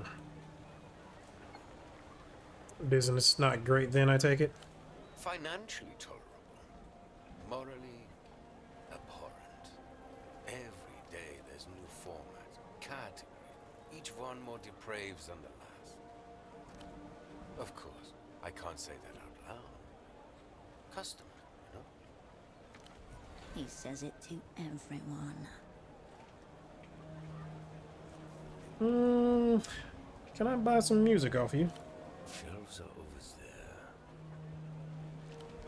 Mostly crass replayable formats, but such is the degenerate society we live in. Oh, so you really don't have anything. Alright, catch you later, Peter. Maybe not. The bazaar is closing up soon. Another day, another cultural molestation. Yeah, and I've almost burnt this entire day. Good lord. Ah, come on. Oh, lives there. What's that? A low, tilting shelf marked in heavy block letters. Despised subgenres. Scan the show. Various sections are separated by narrow plastic dividers, each one labeled with the same neat script. Look at the closest row. A baffling assortment. Hairdresser music, children's choirs, self-love anthems, opinionated female vocalists, and too many keyboards. The labeling and sorting is as meticulous as it is uniformly disdainful. And the middle. More labels. Falsetto-centric. Made for pederasts. Made by pederasts. Pretentious time signatures. Yodeling, ululations, et al. The section Weaponized Boredom includes such titles as Music for Dentist Waiting Rooms and Narcoleptic Landscapes, both by Eloisa Alba. The care placed into the organization is itself an act of love, performed hatefully. Look at the disc in the back. A single label fills up the entire back row. LPOC. You feel the media vendor's eyes on you as you flip through the offerings. It's all shit. There are vomit bags behind the bin should the urge arise. What galls me is that it doesn't matter how I label any of it. These animals thank me for being thorough, then buy two. Wonder if there's something good buried in there. You try, but it's difficult to find something you're interested in while wading through the labyrinth of the salesman's disdain. Whisper funk albums, kazoo devotionals, a breakup/meditation EP, an album cover where the singer hugs themselves in the mirror, track lists with 9-minute-long affirmations, a solo project described as ecstatically celibate. Almost as though you already knew what you were looking for, you turn straight towards the Made for Pederasts section. Wait, why? You pluck out a disc, ultravioletta, cover the moon when I'm gone.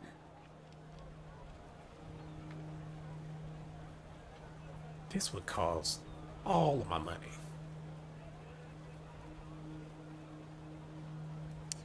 Peter, why is this under music for pederasts?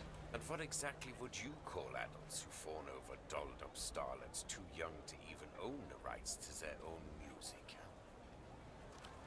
Don't tell me you're one of them. Yeah, I'm gonna pass on that for right now. Never is the only sane answer. If I exert, that's only 35%. Let's try it. Oh god. It's like there's lead rings weighing down your fingers. You can't even bring yourself to properly look through the bin. Derivative, inane shit. Made for nobody. What are you even doing here? Yeah, that is a fair point. Do you understand now?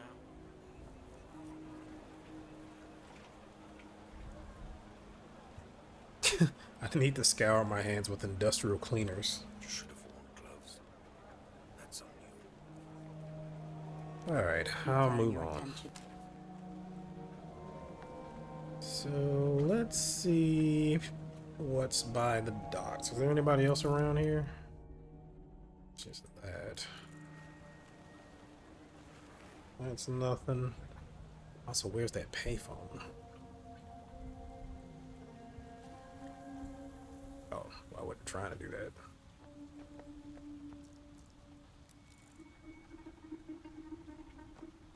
Let's go back down.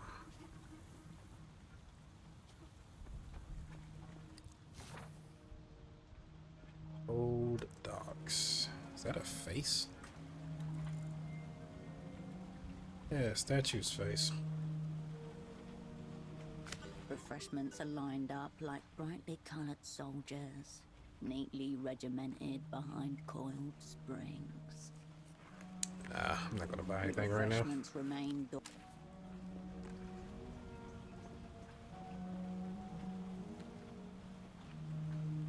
Now, the phone was supposed to be in the west exit. Oh, nice.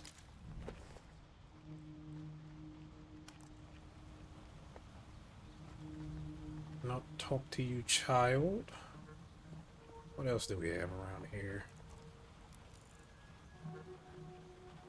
An assortment of cargo crates sits in waiting, adorned with faint chalk marks and bright yellow labels. Inspect the labels. Machine printed, crisp and official. They all bear the same logo, tiny gold dots in a precise angular pattern. Point of origin, Ministry of Mass Culture, Cicatriz Frontera, the lengthening gleaming capital of Lelou's. These crates aren't smuggled at all. They're government sanctioned from the Lusian Cultural Ministry. Look at the chalk markings. A maze of hastily drawn letters and numbers stands in contrast to the printed labels above. The symbols range from A to D, 0 to 9. Can't make heads or tails of this. You're not meant to be able to. It's not for you. Look inside. Black cartons of cigarettes are stacked in tight rows. One of them has been slit open, 2 packs missing.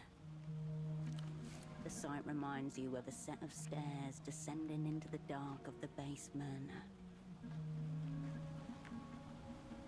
Who could have taken them? These crates here aren't exactly state secrets. Anyone with a keen eye and nimble fingers could do it. If I exert, it's 35. Good lord. Let's just stick to, you know what? Sure, why not?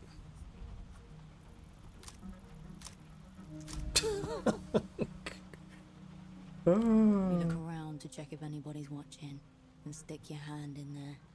It feels forbidden. As your fingers touch the carton's edge, you feel a pair of eyes on your back, and stop. You step away from the marked crates. Okay, I do think that I have an ability point. Also, I probably need to drink some of this stuff. This will take my anxiety down, but my delirium will go up. That'll also take my anxiety down. Great. So I don't have anything for fatigue. I could get some coffee, but I kind of want to wait. All right. Now, is this one for each, or is this just one for here? Not sure. Or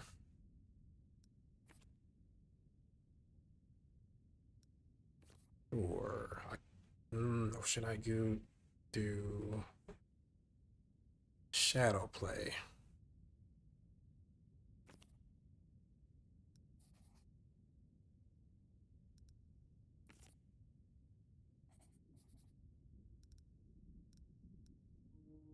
Oh, so this is kind of all the way across. Ew. Well, that's already maxed out, so I don't really think I need anything down here. Let's do nerve.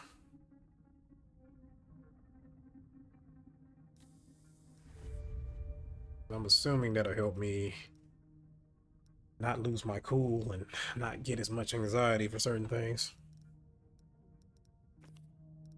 Okay, and yes, when you get an ability point, it is for the entire thing. Okay.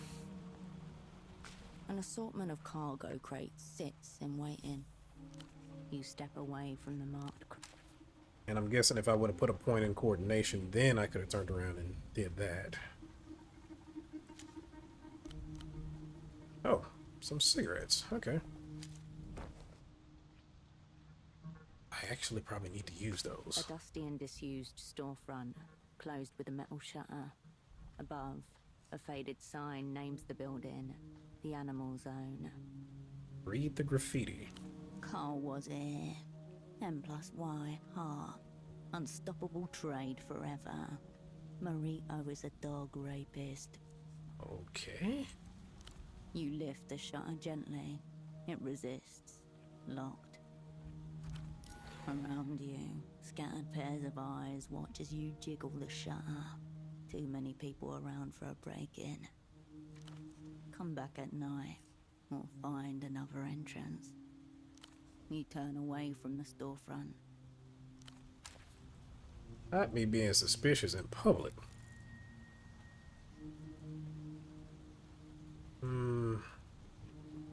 And this is just the other way that I was going. What do we got up here?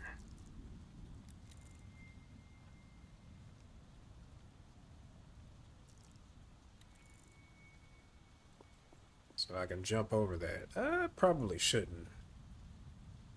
Don't think I'm the most athletic person. And who are you? The Guardian Municipal officer is intensely scratching at his neck. As you approach, he wipes his hand on his trouser leg. Hola, miss. Hope there's a reason you've stopped an officer while he's on duty.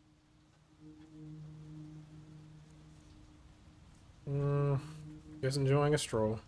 No better place for that.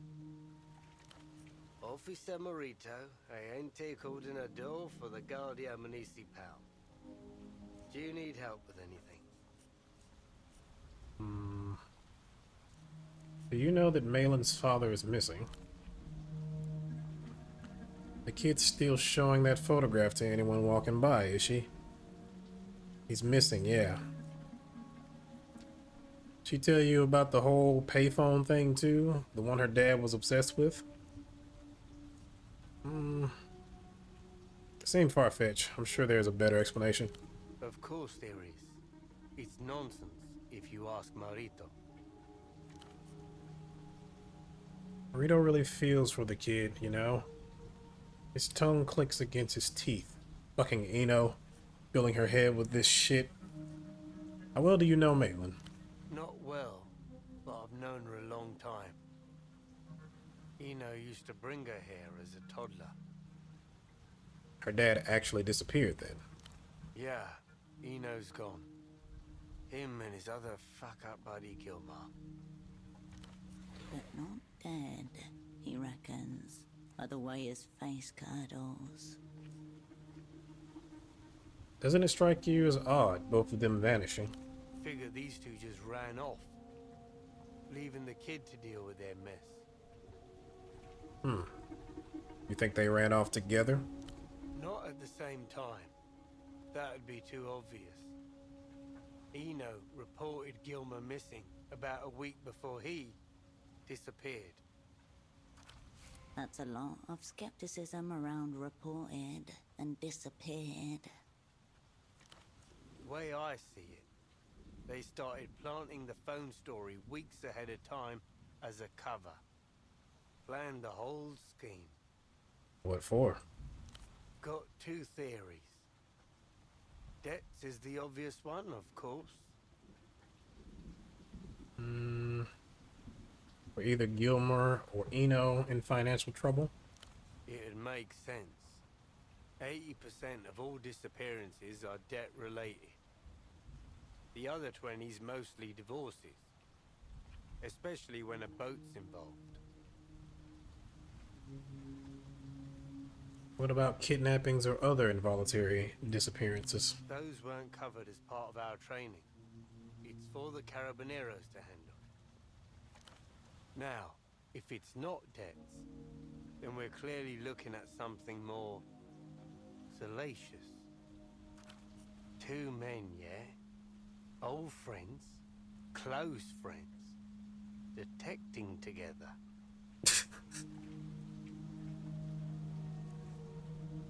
Forbidden old man love was not on my list of theories. Whoa there. No need to get explicit. I don't need the image in my head. Let's talk about something else. Sure. Don't need to dwell on this sad mess. Everything all right there? How bad does it look? Scaly reliefs and cracked plates, like some diseased armor. You should be hiding somewhere far from human eyes. Let's not say that. It's pretty bad. Shit, I knew it. I hope it's not the topical ball repellent I've been using. Instructions said to apply generously. Guess that's what I get for trying to keep the peace with these boars running around. I haven't seen any boars. You're lucky then. We've been dealing with an infestation for weeks. Back ways are full of them. Tell me about this boar infestation. It used to be a seasonal problem. Every autumn, some adults would come down bold and hungry. But lately, it's more of a permanent residency. Come down from where? The hills up north, as far as I've heard. Valle de Suspiro. You've got thorns, ferns, old trees. A nightmare to patrol. Are these boars dangerous? At best, they're a nuisance. The little ones are fine, but the adults could take off a kneecap if you're not careful. And then there's the really big one, the mother. The way he intones the word mother suggests a primitive monotheist before an image of a graven god. How big are the big ones? Oh, 100, 150 kilos? Easy. Enough to stop a tuk-tuk going full speed. But even they got nothing on the mother. Tell me about this mother. Massive. Furs all matted, covered in scars, territorial too. Preys on drunks, stumbling back from Party Alley. My mother's the same way. You shouldn't joke like that. All mothers are special, even this one. No love like a mother's. Sounds like you really admire this homicidal boar. Anything that can survive on the streets of Kisok has got the stars' favor. And I have respect for astrology. So when the mother comes around, I do my best to keep civilians out of the backways. How'd she get her scars? Tusks, claws, knives, bullets. Take your pick. Every few years some brave moron tries to take her down, but she stands undefeated. Where would a skilled and brave moron find this piece? You got a weird glint in your eyes. Let's not do anything stupid, alright? So what do I do if I encounter a boar? You back away, slowly. If you get a whiff of it charging, find something to climb if you can. And then, come find me. Anything threatening the peace lately? We've had instances of theft around the docks recently. All the crates were ripped open in strange ways. Strange ways? Yeah, messily and without tools. Seems like the work of kids if you ask me. Must be trying to scare people too, as weird noises have been heard at night. Screaming and howling. Apart from that, it's quiet. Just how I like it. Quiet's not the worst thing. Gives you time to reflect on your mistakes. The quieter, the better, I'd say. Really, Apparently the hardest part's keeping people away from the boars. Hence this whole cream situation. I should get going. As you step away, the GM returns to scratching his inflamed skin. Poor guy. Is this the phone?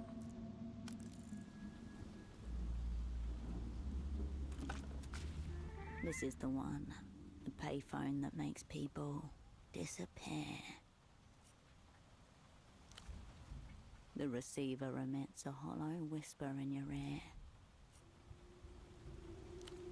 You hear only the reverberation of your own voice, amplified by the phone.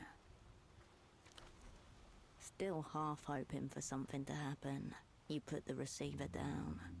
Nothing happens. You hang up the phone, undisappeared. Okay.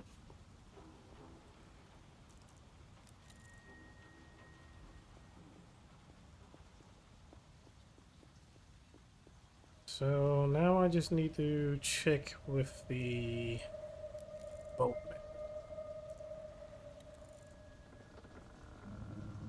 Now, where are the boats?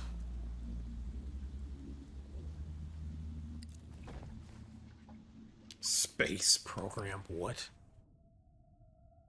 Memorial Bottoms, manufactured in 76 before the ill-fated launch of 77, popular for less than a year before consigned to their fate of only ever being worn ironically.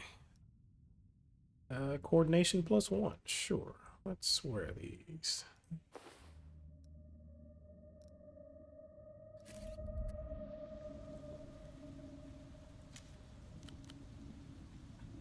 Oh, I actually need some coffee too. So let's go ahead and take that coffee. My anxiety will go up by 1, but still. Made from the beans grown in Dream of Rustum and roasted in Portofiero's Heel of Pigs neighborhood. Acidic enough to bore a hole in your stomach. So it's Mountain Dew coffee. Wait. Oh, shit, the delirium went down. Okay, I looked at the wrong thing. Oh, okay, no, that was right. The fatigue went up. Oh, I wasn't paying attention to that. I guess I could smoke.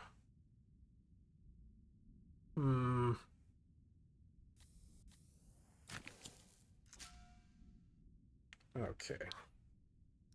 Well, my delirium's almost all the way down. This could take off 3 anxiety.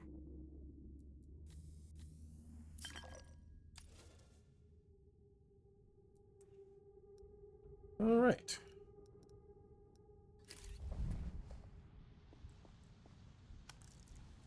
There's a group there. I could talk to them. Kind of want to find the boat guy.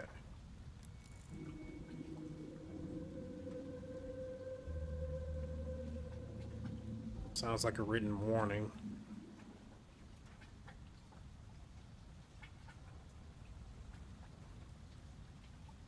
You should probably fire me for that.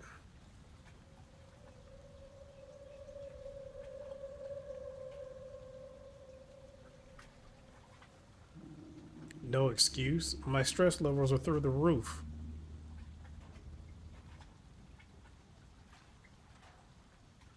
My conduct and performance? Bro, you about to get fired.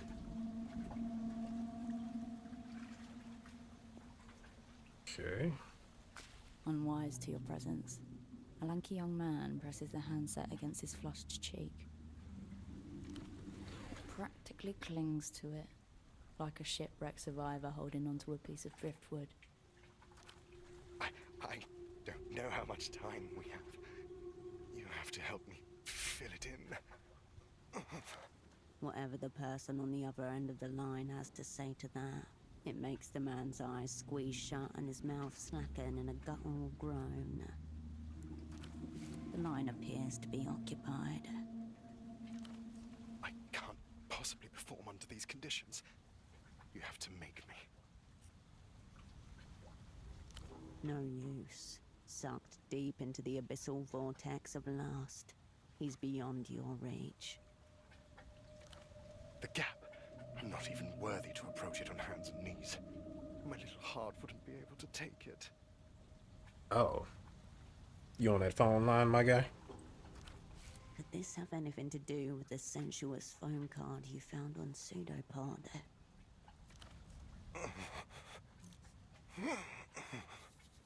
Whoa, okay, alright.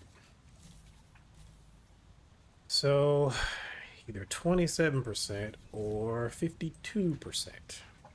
Let's give it a whirl.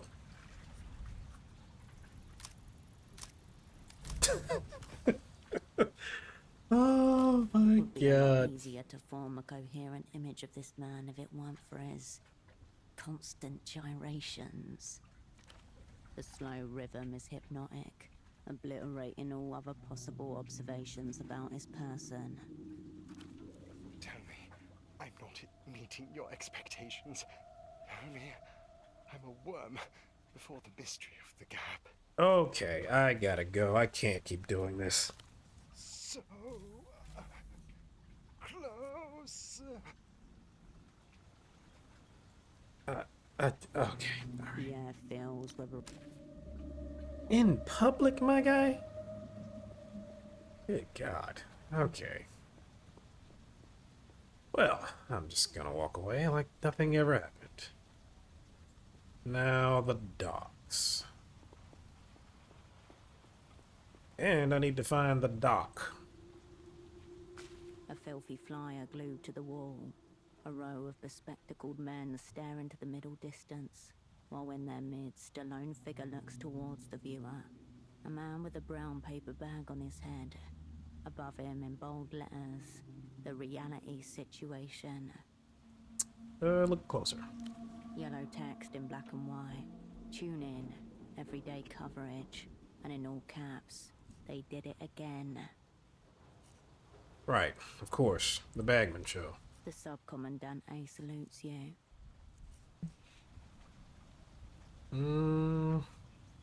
Is that a phone number in the bottom? Yes, and right below it, written in small letters, callers get a 10% discount on all supplements. You make a note.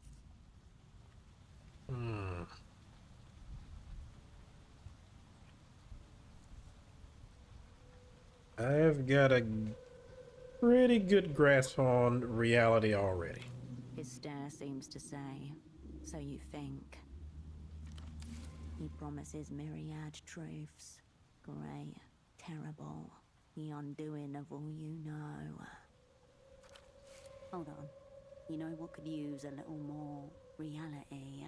Oh no. That big blank wall next to your bed. Check to make sure no one's watching, then grab the poster. No, I don't need this poster. Bagman's stare seems to harden as he watches you walk away from his flyer. Jesus, what am I, a klepto? Okay, the docks. I'm assuming it's down here somewhere. You don't want to climb down that? Okay. Oh, you were up underneath it. Okay. Feather white sneakers, cushioned to provide the lightest of steps for those who labor on their feet all day. The whiteness will last as long as your patience with prospective customers. So I get +1 coordination, -1 poetics. Sure. Because currently, what do my shoes give me? Oh, they give me -1 coordination. What the hell is this? White of the eye loafers. Brown loafers with a unique eyeball-shaped buckle gifted by an old friend. Perhaps meant as a reminder, there are eyes everywhere. Yeah, That's exactly what I want to wear. Okay.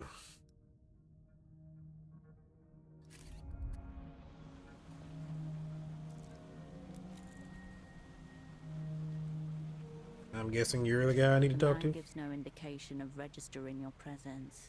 His mirrored sunglasses are turned skywards. He looked like Roman Reigns. But he's aware you're here. Follow his gaze. A flock of starlings murmur their strange shape over the canal water. Above them, larger brown-plumed birds hover. Beautiful birds. Beauty is the trap. Those are sparrowhawks. But I doubt you're here to talk birds. A colleague of mine came through the bazaar recently. I think you two talked. A colleague. He rolls his cigarette to the other side of his mouth. Go on. Professional, brown suit, glasses, late 20s to early 50s. There's a lot of coming and going in the bazaar. I don't get paid to keep track of it. A decent performance, but you have notes. Odd. Peter said you're pretty well acquainted. No, don't want to rat him out. Let's not start off lying to each other. My memory's a little fluid these days. A quick reprisal of you. Ah, right. The twitchy communist. Now I have him. Yeah, your colleague was here. As you can see, he isn't now. Let's look around. An old, low-slung workhorse with tar patches, welded plates, and mismatched boards. Marina 32, early 70s issue. Port for fear and manufacturing. Built for municipal dredging, but this one's been heavily modded. A 32 reliable class. Except for a few bolts disagreeing about their place, still, the reputation's deserved. He's got a few more years left in him. He wraps his knuckles on the cabin roof. What's your name? Boatman?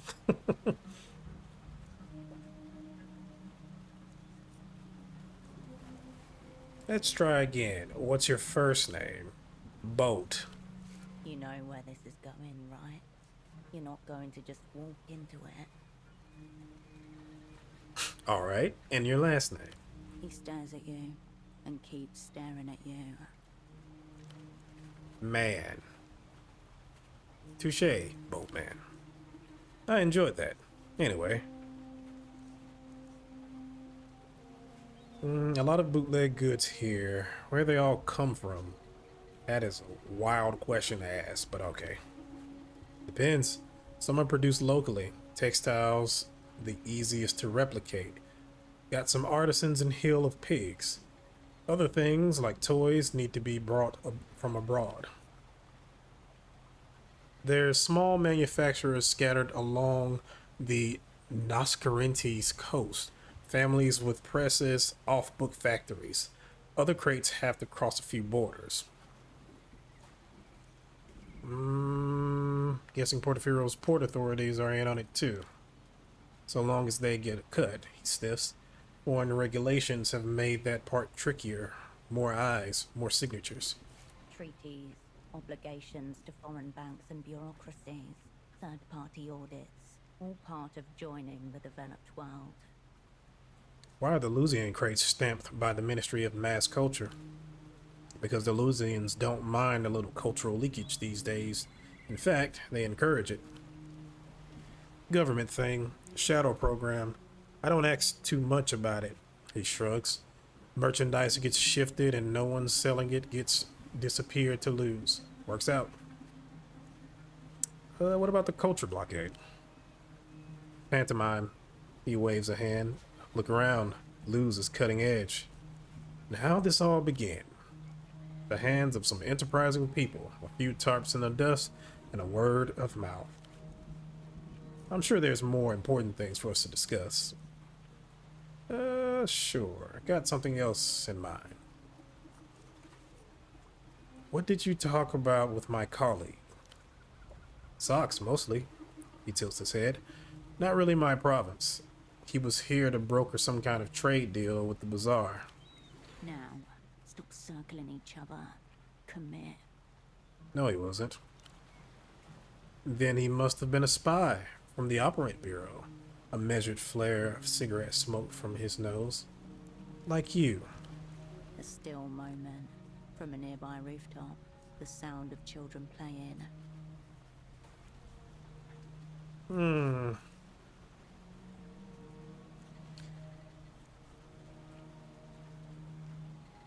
I prefer state-sponsored criminal. Must be nice to have a sponsor. A rough grin. Anyway, your colleague seemed upstanding, respectful, but I couldn't help him. End of the line. The pseudopod terminus. He bounced off this man and landed somewhere in oblivion. Did you give him this? No. What's on it? That's what I'm trying to figure out. Peter said it was an ultravioletta disc, but a rare one. The Lusian pop thing. Seen the ads around. I'm unallured. He flicks his head towards stacked crates, but you can assume half of those are filled with her music.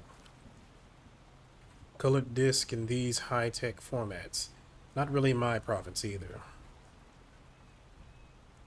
He was talking alright when he was talking to you. With it mentally. Very much so. Probably too with it. Shaky hands, blotchy neck. But he did alright. A polite round of applause for the support act. I need to know what my partner wanted. Why was he here? So it's a partner now. A crease across his brow. He wanted the same thing as you do, I assume. A meet with the boss man. A face flashes in your mind, unbidden. Heavy-set, boyish grin. Traces of the underworld clinging to him. And who's the boss man? Tempo del Sur. Your cerebrospinal fluid turns to liquid refrigerant. Tempo del Sur, mid-tier deity in the local underworld, and once your asset, cryptonym Taxman, also someone you once called a friend. Wonderful. Oh, great. 8%. Where can I find Tempo? Boss man is the bazaar. The edge of a smirk. He's everywhere you look. You know a stone wall when you smack off one. He's waiting for you to put something together. Where'd my partner go after you turned him away? He came back. Had to turn him away 4 times. He smooths the back of his hair on his temple. After that, I lost track of him. But he didn't exactly walk off with purpose. As the sun smears across rooftops, a man with a briefcase full of carefully folded socks sits on a metal bench. He sits there for a long time, considering the tangle of alleyways that surround him. Did he cry? He got very frustrated, but no, I didn't see any tears.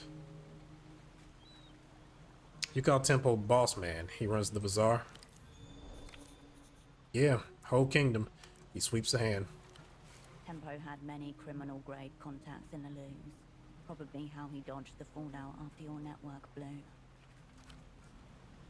Tempo's boss man. Big picture stuff. His new underboss keeps things tight on the ground. Underboss? Teenage girl, 16, maybe 17, but knows the score. He smirks. Promising young bootlegger. I see. Something of a protege. Could say that. He shrugs. Been hanging around here a while. Tempo saw some potential. Impressive hustle. He does possess that on occasions. Maybe he bottomed his way to the bottom. Tempo's realm, waiting for you to put it together. Unprofessional bonding. And if I exert... Oh no, that's if I exert. Good lord.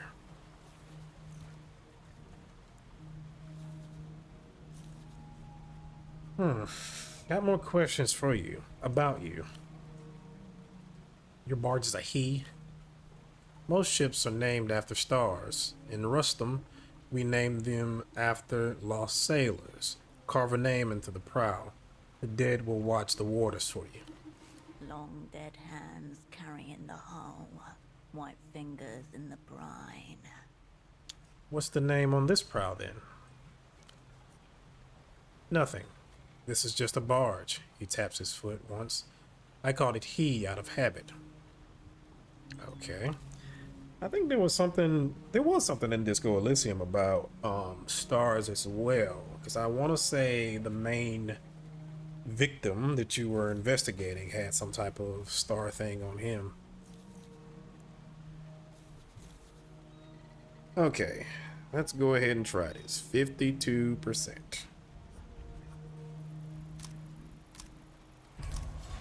Lovely. Because his name is Pseudopod, and the hushed arena awaits a different spy. You turned my colleague away because he wasn't me.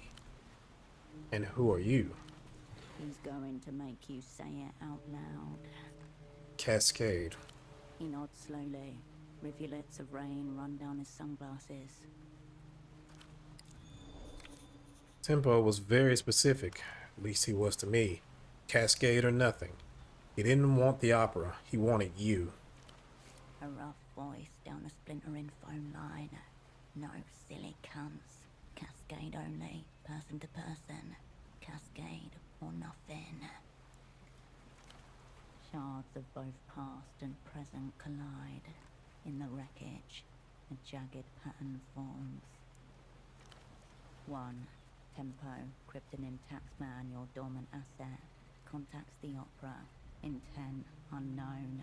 Information unknown. Request, meeting with operant Cascade.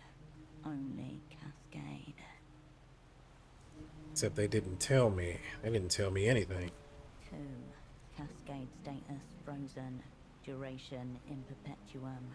Opera issues directive. Dispatch lead operant to Portofino. Pseudopod. Right. 3. Pseudopod. Active in theater. Assignment. Meet with taxman. Retrieve message. They wanted Pseudopod to become Tempo's new handler. You were just here to smooth the transition. Damn. 4. Pseudopod fails to meet with taxman. Requests Cascade from opera. 5. Timeline disrupted. Movements unknown. Pseudopod. Status changes to lost. Then I entered stage right. 6. Cascade. Status changes to reanimated. Operant arrives in theater. Unbriefed. Unassigned. And...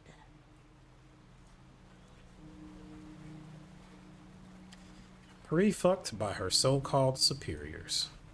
questions coagulate, but at their center a truth catches the light. You knew it all along.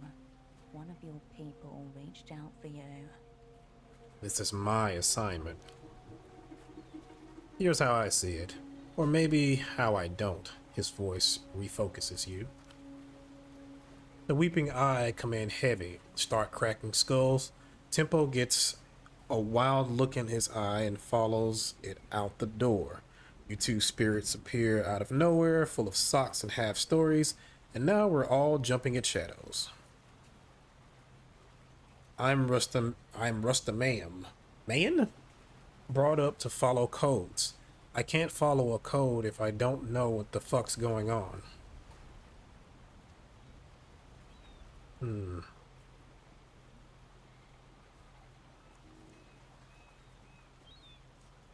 I hear distant thunder, boatman. Shadow on the sea line. Is that what's coming next? Feels like it. Short drag. Take me to Tempo. Let's go. That's our biggest problem. Tempo's gone, vanished. He unlatches the cigarette from his bottom lip. I don't know where he is now, but I can tell you where he was. Innocent use of past tense, but still, you don't care for it. That's his office up there. He nods to the northern part of the bazaar. Tempo HQ. It's been locked since he disappeared. No one in, no one out. Huh. Any idea where he is? What happened to him? I'd rather leave the guesswork to others. Strong ethos. Fair enough. I think so. Both fair and enough. Do you know anything about what Tempo wanted to tell me? I don't. Wasn't entrusted with it. He was hoping you could make sense of it.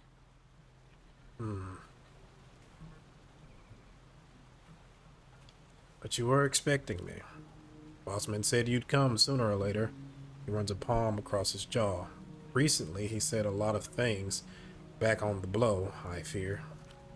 So either under a lot of mental stress or seeing ghosts. This message could be critical. It could also be nothing but branches tapping a window pane. When'd you last see him? A week or so back. Since then, nothing. Why haven't you been inside? Because it's locked. And from the other side, only silence. You